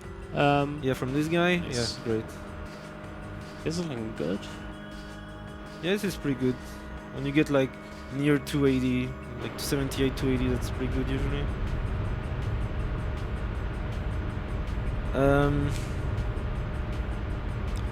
Normally you should be able to see the leading car towards the end of this corner. It will appear right at the front. We'll see a yellow dot. Yes, there it is. You can see like way in front. So you can see that we are catching up. But yeah, it's pretty tense. It's usually pretty difficult to know if you're gonna make it until the last moment. Yes. So now we can see the AI over there. Yeah, unless there's a major thing going on, you cannot know for sure if you're gonna make it or not until the very last minute. Yeah. And it's also 7 minutes in total, so that's why I really don't want to restart this one. This is looking pretty good though. Yeah, now they're kind of. Yeah, can go south really quickly, you know. And usually for some reason on lap 3 I tend to struggle more to get a good slipstream. Come on, Kenzo. Why did he slow down? Okay, I still got a bit of a push. That shouldn't be too bad. Because I will have a long slipstream. Yeah, and the issue is you cannot just stay behind and push them all lap long because they brake. They tap the brake at the beginning of the corner. And they also, even if when you slipstream them, they seem to not be willing to go above a certain speed in the corner. So you couldn't just push them all the way long. When I did this as a kid, I didn't understand the whole the slipstream battle element of it. So Yeah. like I would just slipstream on the first straight, and then I would just drive in the inside, and I'd always be like 1 or 2 seconds behind, and I'm like, where are you supposed to save time? Yeah, and even later I understood you need to work with them, but I couldn't find, as a kid, I couldn't find a way to work properly with them. Like I was trying to let them by and get back ahead, but it was always too inefficient, or I was trying to push them and it wouldn't work neither. Okay. Can I get the push from this guy? Yeah, small one. It's unusual to see an R34 in red. It's a nice color. Yeah. Okay, you can see this guy is much closer ahead now, but we're already in the last lap. So we will have one more slipstream. Yeah, I feel like you usually just want the bump. Well, actually, you can get the slipstream as well. Yeah, I go for a slipstream. And you want a good slipstream. Like if you get a bad slipstream, you will not be able to get back in the slipstream of the yellow one on time. Yeah, this is looking like a very good attempt. Because you will not have the last stretch. Like the finish line, as you noticed, is really early in the final straight. So you really need to catch the slipstream in the last corner. You can catch up here, but it's quite rare.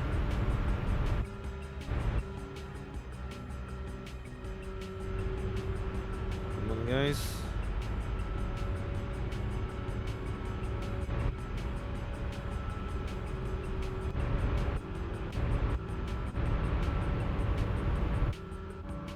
Come on, give me the push. Oh, Nice. perfect. And now we'll use 6 gear. You can see we get a better. Yeah, this is easily pushing 280. 280. Yeah.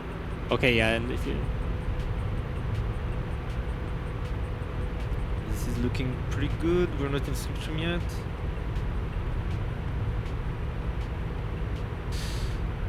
Come on. Still no slipstream.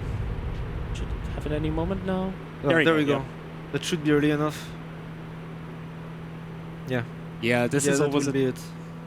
this is a bit of a scary one getting this. Yeah, you were saying you're struggling with this in the practice room. Yeah, I failed it 3 times in a row this morning. This is the thing. Yeah, we were doing it last night, and we were. Yeah, it was like a first try. But it's a lot of just the AI can just not behave. Yeah, that was a good attempt. Nice. Yeah, also I feel like the leading Skyline got a better time when I failed this morning. Like it got a low 704, which is what I got here. This one also pays more, but 10k for this is not good pay. Mm-hmm. Considering the hassle it is. Okay, so we've got that part through, but Get a pretty nice price card for this. now we are gonna go through all the one lap wonders, which is probably everyone's favorite missions in the game, and that's also my case. We do start with a nice one though. This is the Moto Pitwork Z. Yeah. One of the best handling race cars in the game. and we can actually talk the mission of the mission with before actually driving it, because we have that big timer going on. We have to wait because we give a head start. So we have a theme, like usually a manufacturer, and we need to catch up the leading car, which will be progressively slower cars which get head starts. So yeah, some of them are really tight of the mission, some of them are more lenient. This one in particular, the first one with these, is pretty easy. You could do a second gear launch for this one as well. Yeah, can try it. So we will do the Todd Rogers strat. Yep. To start in second gear. We'll do it 2 more times in the old mission run. Yeah, a lot of the time, if you can avoid a gear shift, like for this one, it's actually not the end of the world, but for some cars later on, the gear shifts are so slow that like starting in a higher gear just means that like not only can you put down, the downforce can work against you sometimes. But like like the car can put its power down still easily in a higher gear, and you avoid the gear shift. So yeah, like this car clings so nicely. In this game, like the game gives it to you for free in the Old Japan GT Championship, like, and it is arguably the best JGTC. Like grip-wise, has a nice weight distribution as well. It's really good for endurances. You also get it in arcade mode from the start. Okay, could have been a bit more. Could have taken a little more slipstreams than what I did, but it's not too important. We need to be careful in these corners because it can be awkward to overtake the AI here. Yeah, you kind of want a good exit here. I mean, it's still... Yeah. It's still gonna make it. Okay, I won't have as much margin as I wanted to, but that's still perfect. Only, like, what? 1.5, 2 second margin? I didn't notice I was still in bumper cam. So I drove this all the way on bumper cam. I think this one will also have a, yeah, because it's 7.5k, it will be... Yeah, I cannot get the money down instantly. That's a bit strange. But yeah, it's like multiples of like 10, like if you get the quick. Another JGTC, that's a difficult one to pronounce. Yeah. This one can be a bit tricky, but luckily we have the 2 cuts of Suzuka that make it easier. Without cut, though, this one is a bit tight. Yeah, this is another PAL weird car. Yeah, well... This car is so slow, like it's barely getting away. Yeah, you sent me a video last night. There's one later on with the Subaru 360 on Tsukuba, where like the car can't like drive past 90 kilometers per hour. Yeah. So you just, like if you watch it from its perspective in the replay... Yeah, it's really funny. For this car, it's a bit the same concept, yeah.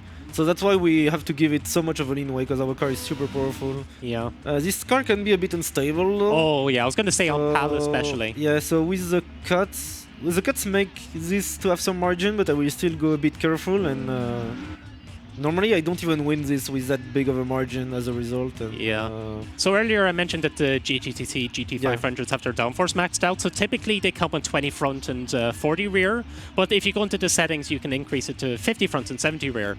The NSXs are the cars that like don't really, well, they do want the downforce, but if you just max it out and don't adjust anything else, it will oversteer because they are rear heavy. So and the thing is, if I bin it, I don't have enough margin to still win the race.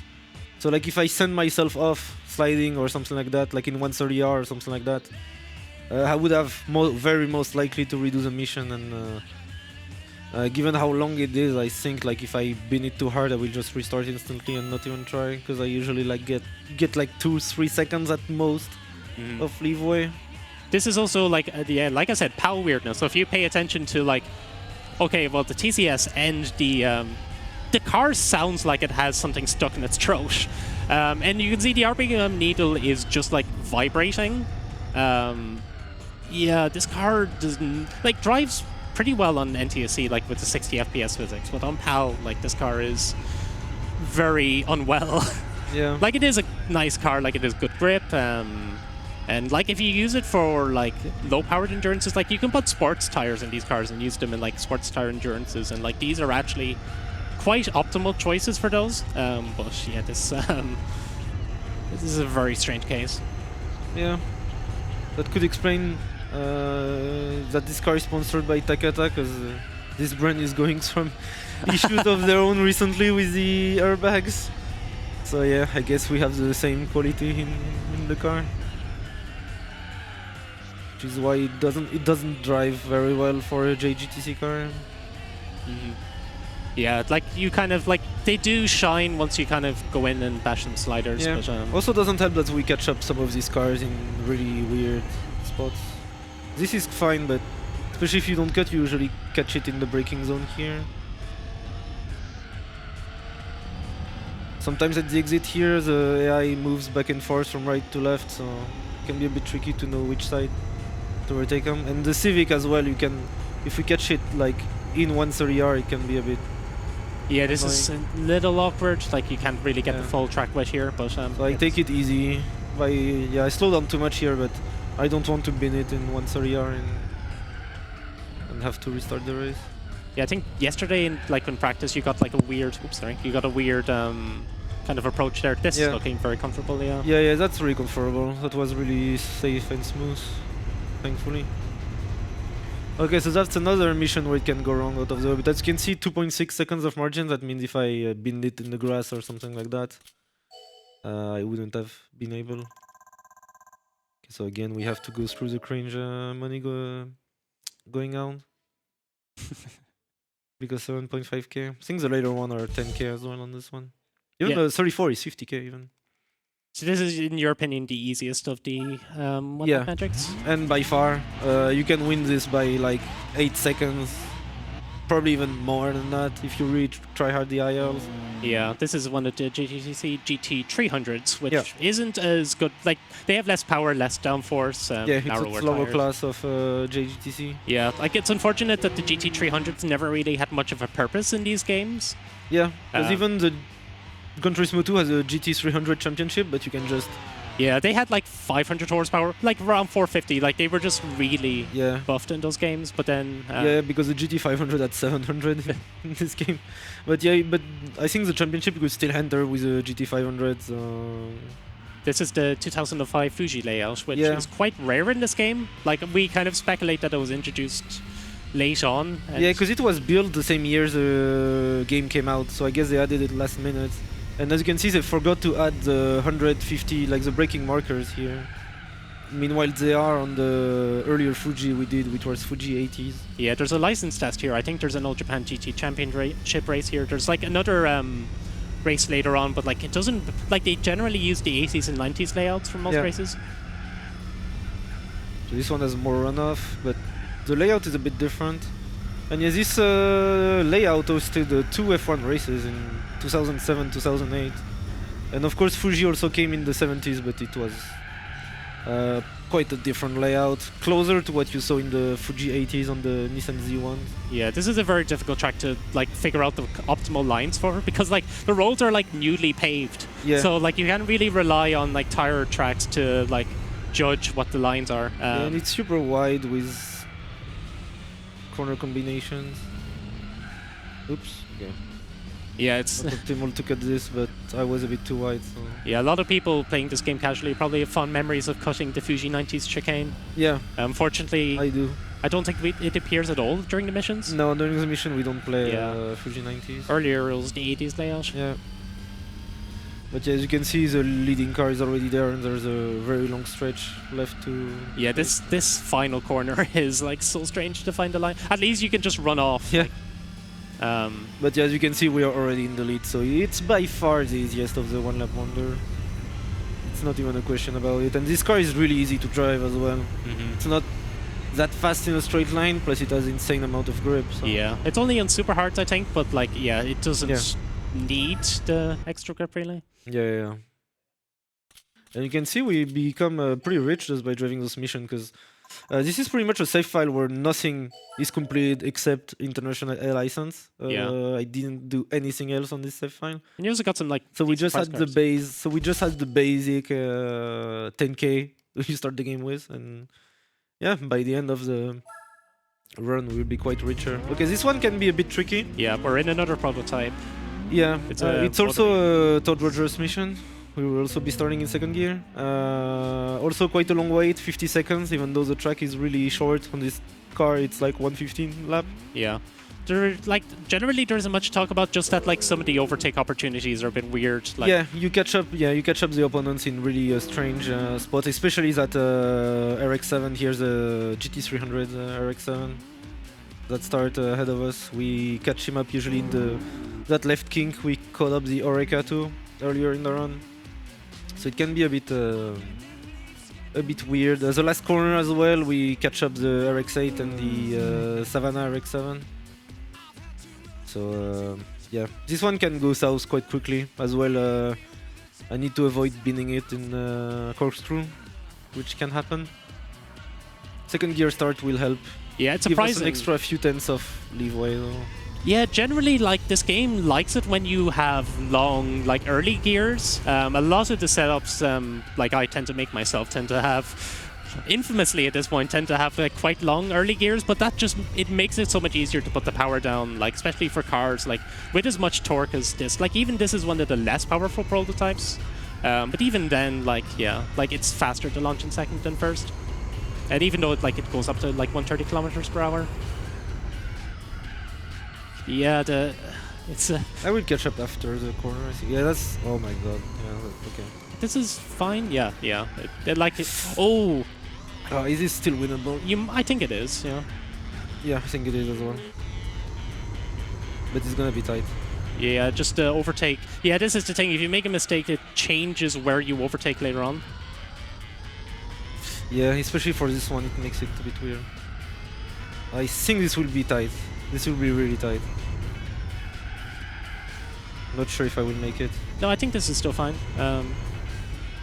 Usually you were overtaking at a really odd spot here, so I think actually getting the full exit here might be nice. Come on, come on, Oh. come on. Yes! Nice, well done. Oh my god, my Points. 310. Fantastic. Okay, yeah, that was pretty tight. We're doing pretty well. Like, we haven't had, like, we had a couple incidents, obviously. Yeah, like, but we no didn't resets. restart a single mission, yeah. Yeah, we were worried about the 206 one. Yeah, I wonder if this can PB even.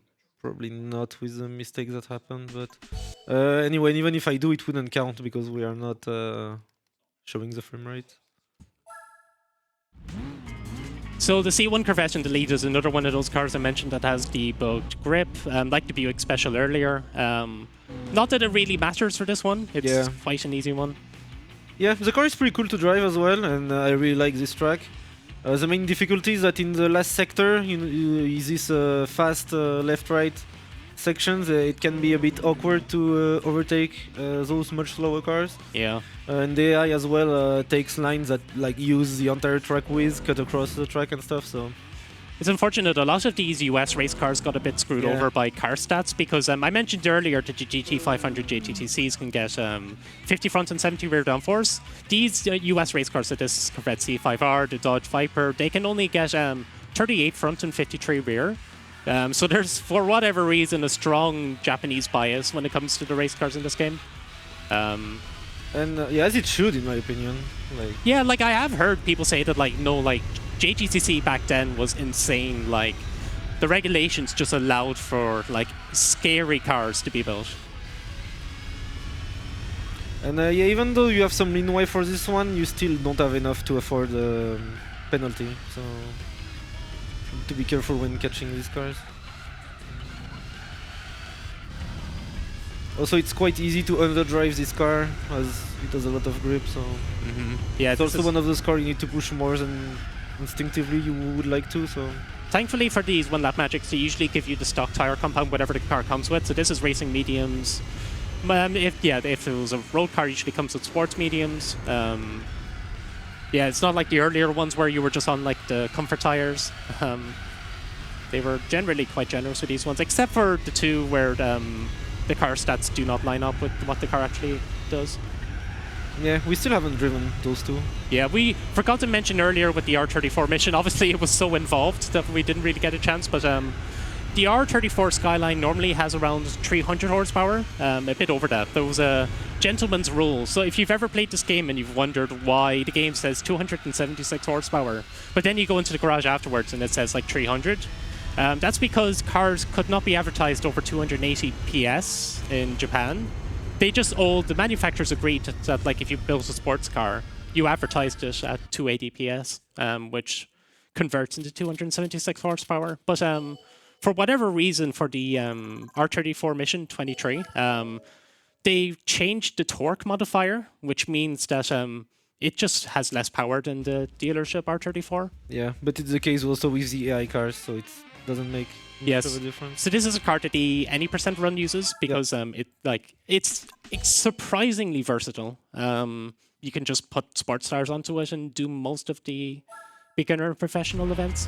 Okay, so this mission is pretty funny, but it's also one that is easy to fail because you don't have much margin, and it's also really easy to underdrive this car, especially when you get like, you know, in a full run you only get one attempt at this.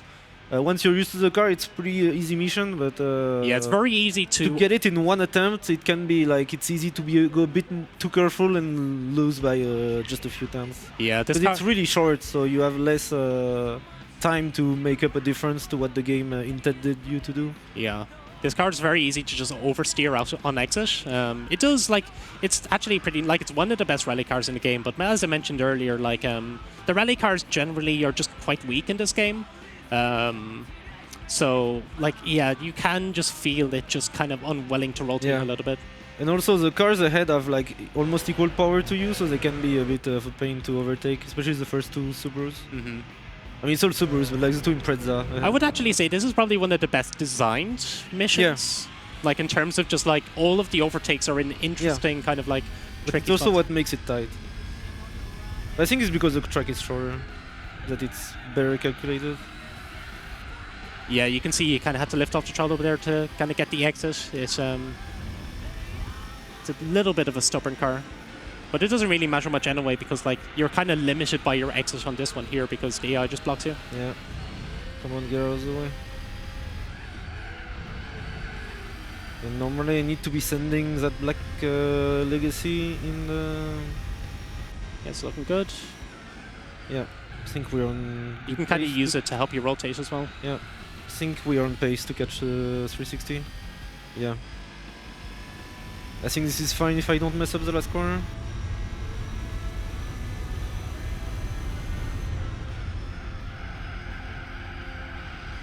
Yes. Oh, yeah, this is always a scary one. Like, get plenty of margin. Yeah. Nice. Can be tighter than that, but you can see like this went really well, and it's only 9/10 leeway. So if you underdrive like tenths everywhere, it's really quickly. It's really quickly losing for you. Or if you make a mistake of some kind, it's immediately almost dead. Okay, so now we are at a mission where the car is nerfed compared to normal. So I mentioned earlier that the 4GTs handle a bit weird in this game. Even like the dealership one handles weird. It's just a constant battling of oversteer and understeer. But like this one especially. So typically if you were to buy a 4GT from the dealership in the game, it has 0 front downforce and 20 rear. And if you've got a wing, it can get 30 front and 50 rear. For this mission, and also in the license test where you use this car, it has 5 rear downforce, so 15 less than it normally does. And you're going to see this immediately for this like chicane on Seattle Reverse here. The car can like just wants to slide constantly. Yeah, it's really bad to drive this car. It also hasn't... Yeah, it feels so disconnected. The brakes are pretty bad as well. Yeah, it's only in sports mediums, which like has been fine for most cars, but like for these like supercars, like you do kind of want softs for them. Like if you're using it for like, no, this is fine. Yeah, like this is fine. It's a good spot to get a penalty on, and this is one of the easier missions anyway. Yeah, come on, get out of the way at least. Yeah, the thing is, you can still win this one by over 6 seconds, so I should be fine if I don't make any other mistake. So here you need to brake really early. Yeah, that was even a bit late. The Mustang GT in front of us as well is another car that has weird stats, like just in general, not in the mission. Typically in real life, it has like a 53-47 weight distribution, which means like 53% of its weight is on the front axle, 47 is on the rear, which is like pretty decent for rear front engine rear wheel drive. But in Gran Turismo 4 and every game after that, they never fixed it. It has 65% of the weight in the front wheels and 35% in the rear, which means like because the rear is so light, it just like understeers, oversteers, has very little traction. Okay, this should be good. Yeah, this is looking. Yeah, like I said, like it's actually a very forgiving mission. Yeah, and thank God it is, because this car is so bad to drive for some. And despite the leeway you have, it's still a mission that causes trouble to a lot of people just because how difficult this car is to drive. And yeah, the track doesn't help to drive such a car on it. And also, I probably didn't lose even that much with the penalty because it was a pretty slow section anyway. So being stuck at 50 was not as costly as it can be. Okay, so now the Lotus, and apparently some people have trouble with this one, but that never was the case for me, really. I'd say like even when I was a kid. high speed ring tends to be like, I don't know, it's like, I guess it's just like a little bit intuitive, like finding the lines, but you can carry a lot of speed with the Esprit. Yeah.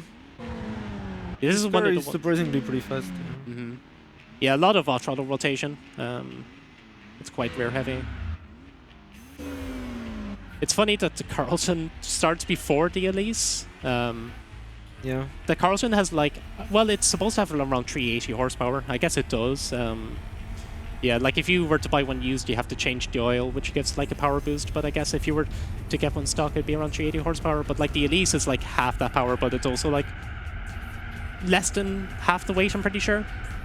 Oh yeah, especially this older release, it's super light. Yeah, for this one, you just kind of want to use the full track width. It makes it a bit awkward when the Elise is like parking on the outside like that. But like, yeah, as long as you kind of use the off-throttle rotation, like this car is quite nice. Yeah, it rotates pretty well. I think if you're really fast, the Carlton, you can catch it up in a pretty weird spot at the exit of this corner. I think that's gonna be the case. I'm closer than I usually. But I took a bad line to compensate. So. That's so fine, I'm sure. Yeah, should be fine. This mission has some leeway. So we're gonna just overtake this guy on the outside. Yeah, the Aladdin first, again, is another one of those cars with the broken grip. Yeah. I should mention as well, the broken grip makes them like top-tier rally cars, which is really funny because the Aladdin is like a soft top, so when you do it like 1v1 like snow races with it, the roof is down. Yeah. So like you just see your driver in like, oh, this like retro like driving attire, outmaneuvering like the modern like rally cars. It's very amusing. It's Yeah, the and same this with car also has the Elan has a broken tire wear. It barely uses the tire. Yeah, because if a car has more grip, it's losing its grip less, which means that like, yeah, it's super light and it has the grip, so it's a really good choice for. The only thing it really needs is just like a transmission and a limited slip differential as well. Like it has an open diff. Okay, it's CN time, so. Yeah. Second to last mission in the game, and we are also gonna do Todd Rogers strat here by starting in second gear. Yeah, the CN infamously has really slow gear shifts. Yeah, and this is where we are gonna use the handbrake, so it's worth it for the gear up from second to third. Yeah, we have to return to the special as well, but. Yeah, our good old friend. Yeah, so you can see like the car actually launches perfectly fine in second. Okay, so you can see there, Cousin is tapping the handbrake. You see the kind of like emergency light show up briefly. Oh, that was close. Yeah, like you kind of used the special there to rotate nicely. So he's tapping reverse and then tapping like gear up like around the same time. Like you have to time it a bit precisely, but as you can see, the car accelerates while the RPM needle is gliding down, and like the gear number kind of like we'll have to read out the nations during the 34 downtime, it helps a lot with this car. Oh no, this is I think you're still fine. This one is quite easy. Yeah, that's true. But yeah, this is a car a lot of people use casually because you get it very early. Yeah, I remember using this car a lot casually. And it's actually a really good car if you tune it properly because it can get the GT Auto rear wing. It gets 55 front downforce and 65 rear. Which again, yeah, like, this is fine. when you consider that most rally cars get 13 front and 18 rear, and this can get 55, it's quite insane. But you just have to work around the gears. You're driving a manual, like kind of setting up the gears. I ended up making like quite a long video just solely dedicated to this car because there's so much to talk about with it. Yeah, this is looking totally fine here. Oh, It's fine. still fine. Well, the apex has not been hit here. You did really well to do all of these missions, like without resetting. Yeah, I mean we can still lose a lot of time if I have to reset the last one, but let's see. Because we are only have one mission left, but it's 9 minutes long, so we're still not at the end yet. And I guess that's the mission everyone wanted to see. I'm pretty sure a lot of people who tuned in to watch this run solely, maybe some of them solely want to see this one. So mission 34 by far the most famous one. Yep. Lap of the Nordschleife. Where with all 6 Mercedes car, and this SLR is famously difficult to drive.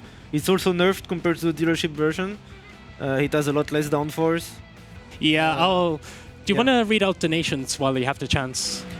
Excellent. Yes, there is a extremely generous $230 donation from Westroads. Thank you, Westroads. Oh, thank you, Westroads. Late, but I made it. So good to see GT4 being represented by the legends Cousin and T-Kanji. Good luck on mission 34. Yeah, Westroads is like one of the most prominent members in the GT speedrunning community. I believe he's the 80% world record holder. He has the record, and he has many strong ILs as well. Yeah. Strong times in all licenses, all missions as well. Yeah, because the community has been kind of mainly the community has been focused around challenge runs over the last few years, but Westroads kind of single-handedly kind of brought the scene back to life again. Yeah. He found a lot of out of bounds glitches. Yeah. He's planning out a 100% run at the moment, so that'll be exciting when. Yeah, because the 100% run of this game is longer than ESA because the world record right now, the only run that has been attempted, takes over 9 days, 220 hours, and it has been done during lockdown, where 5 runners gather in the same house during lockdown and pretty much got relayed each other for 9 days to complete a 100% run of this game, because this game has so much to do on it. It's insanely long. Yeah, the 100% run world record at the moment is very unoptimized, so Westroads has been doing a lot of research to, okay, we're about to. So yeah, if you make a mistake in this one, you have to sit through this again. So but I think with PAL, there's some leeway, So hopefully there are going to be some cuts we can use. So yeah, because I mentioned earlier, this SLR is not the same as the one that you get in the dealership if you were to buy it. Typically, the SLR has 30 rear downforce, so you can't see it at the moment, but the SLR has an active wing, so when the car brakes, a wing kind of pops up from the rear to slow the car down. But for this mission, they just gave it 0 downforce. Oh yeah, you can see right there, the rear just slid out. I clipped the grass now. Yeah, this is a quite nice cut here, actually, if you can kind of get a good exit. So yeah, it just means that this SLR is super unstable at high speeds. I made a video about it and I got a lot of comments saying this is clearly intentional. This is not a bug. But I do think it is intentional as well. There's a lot of debate. But there's no way to prove whether it is or not. Yeah. It's only speculation. There are some theories, some Pez2K, one of the modders he made a mod called GT2 Plus, which you should check out. His theory is that they designed the missions with a very early version of the car, and then they probably went back and gave the SLR downforce. And like I said, because the downforce is hard coded for the missions, they probably just forgot to go back and actually give the SLR the downforce. But it's a weird situation because if you gave the SLR the downforce, it would understeer a bit more, but it would just make this mission so much more consistent. So now there's a pretty big cut coming up. And out of Northforest, I believe you pronounce this is Foxhole here. this is a pretty difficult braking zone. You kind of have to brake early, cut in. Yeah, so like you can kind of like cut. Oh, you're taking it normally. No, it's here that I cut. Oh, you can also like kind of take it a bit earlier as well, and you can kind of go straight through. This is still a massive time save though. Yeah, like 2-3 seconds maybe, perhaps, which definitely is gonna help at the end. Yeah, so Customs driving does pretty well. Like, if you probably know playing this casually, like this is not an easy car to drive. Oh. Like it's again, if you brake even slightly too late, the car will just not. It weighs like 700 kilos, so it does have really good grip. It has 105 front grip and 112 rear, which is 10,050 performance in database terms. So it is the highest rear grip of any car in the game. Even like. Actually, yeah, I think it does have more than even the classic cars do, the bulked ones. But yeah, just the fact it weighs so much. And I also didn't really mention its slow gear shifts as well. You could probably kind of tell. So even though like it would be nice to shift down to first, it just costs too much time with the gear shift. This car in real life had an automatic transmission, I believe, with seamless gear shifts. But they just didn't implement it for this, which is weird because you can have automatic transmissions in this game. Like, as in, when you shift up, it just automatically brings you to, there's no clutch stall. Oh, we're catching this guy pretty early, even though I went off. This is an awkward, like, corner to... Yeah, we'll have him on exit. This should be pretty fine. Nice. Unless I take it bad like I just did. Yeah, this is a bit awkward to overtake in this fast section. It's nice to get the slipstream here, though. I think there's... Oh, yeah, you have to brake there, usually. Yeah, because otherwise I don't really want to run into the back of him, and yeah, in this section it's a bit easier. Because I didn't really want to risk going around the outside in this tricky section. It's a bit bumpy as well, so once you're off the line it can go south really quickly. Oh. Yeah, this is an awkward section here because it's a very blind corner, but you have to brake quite early for this.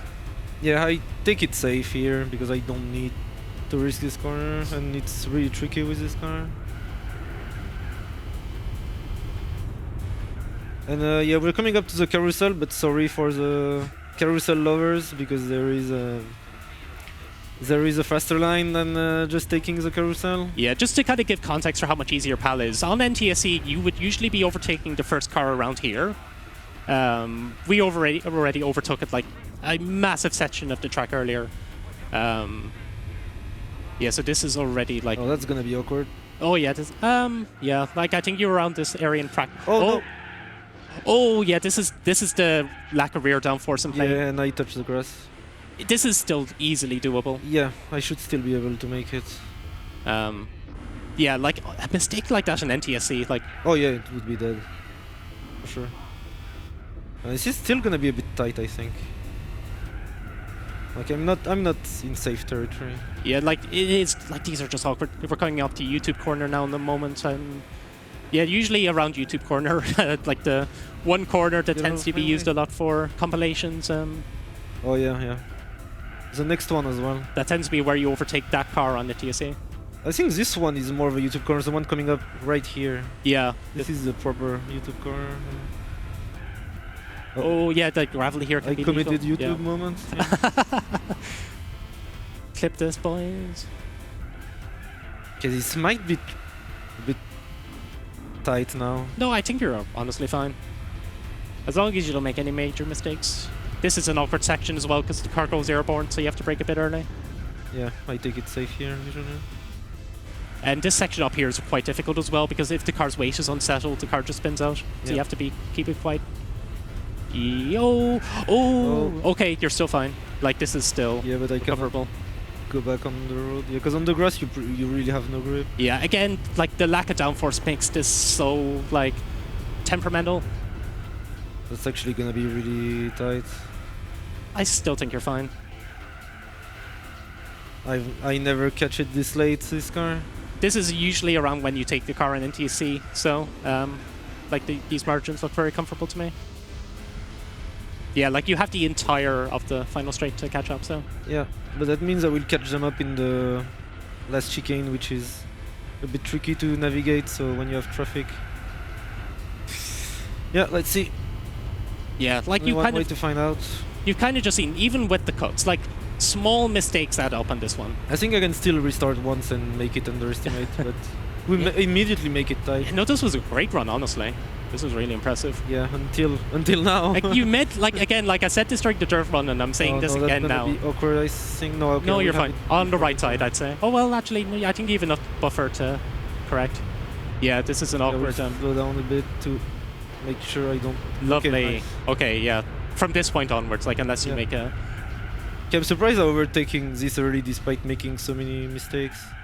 But yeah, like I was gonna say, like you make all of these runs look so easy. Like, I mean, myself casually, and I'm sure so many other people watching and playing, like, spent hours resetting these.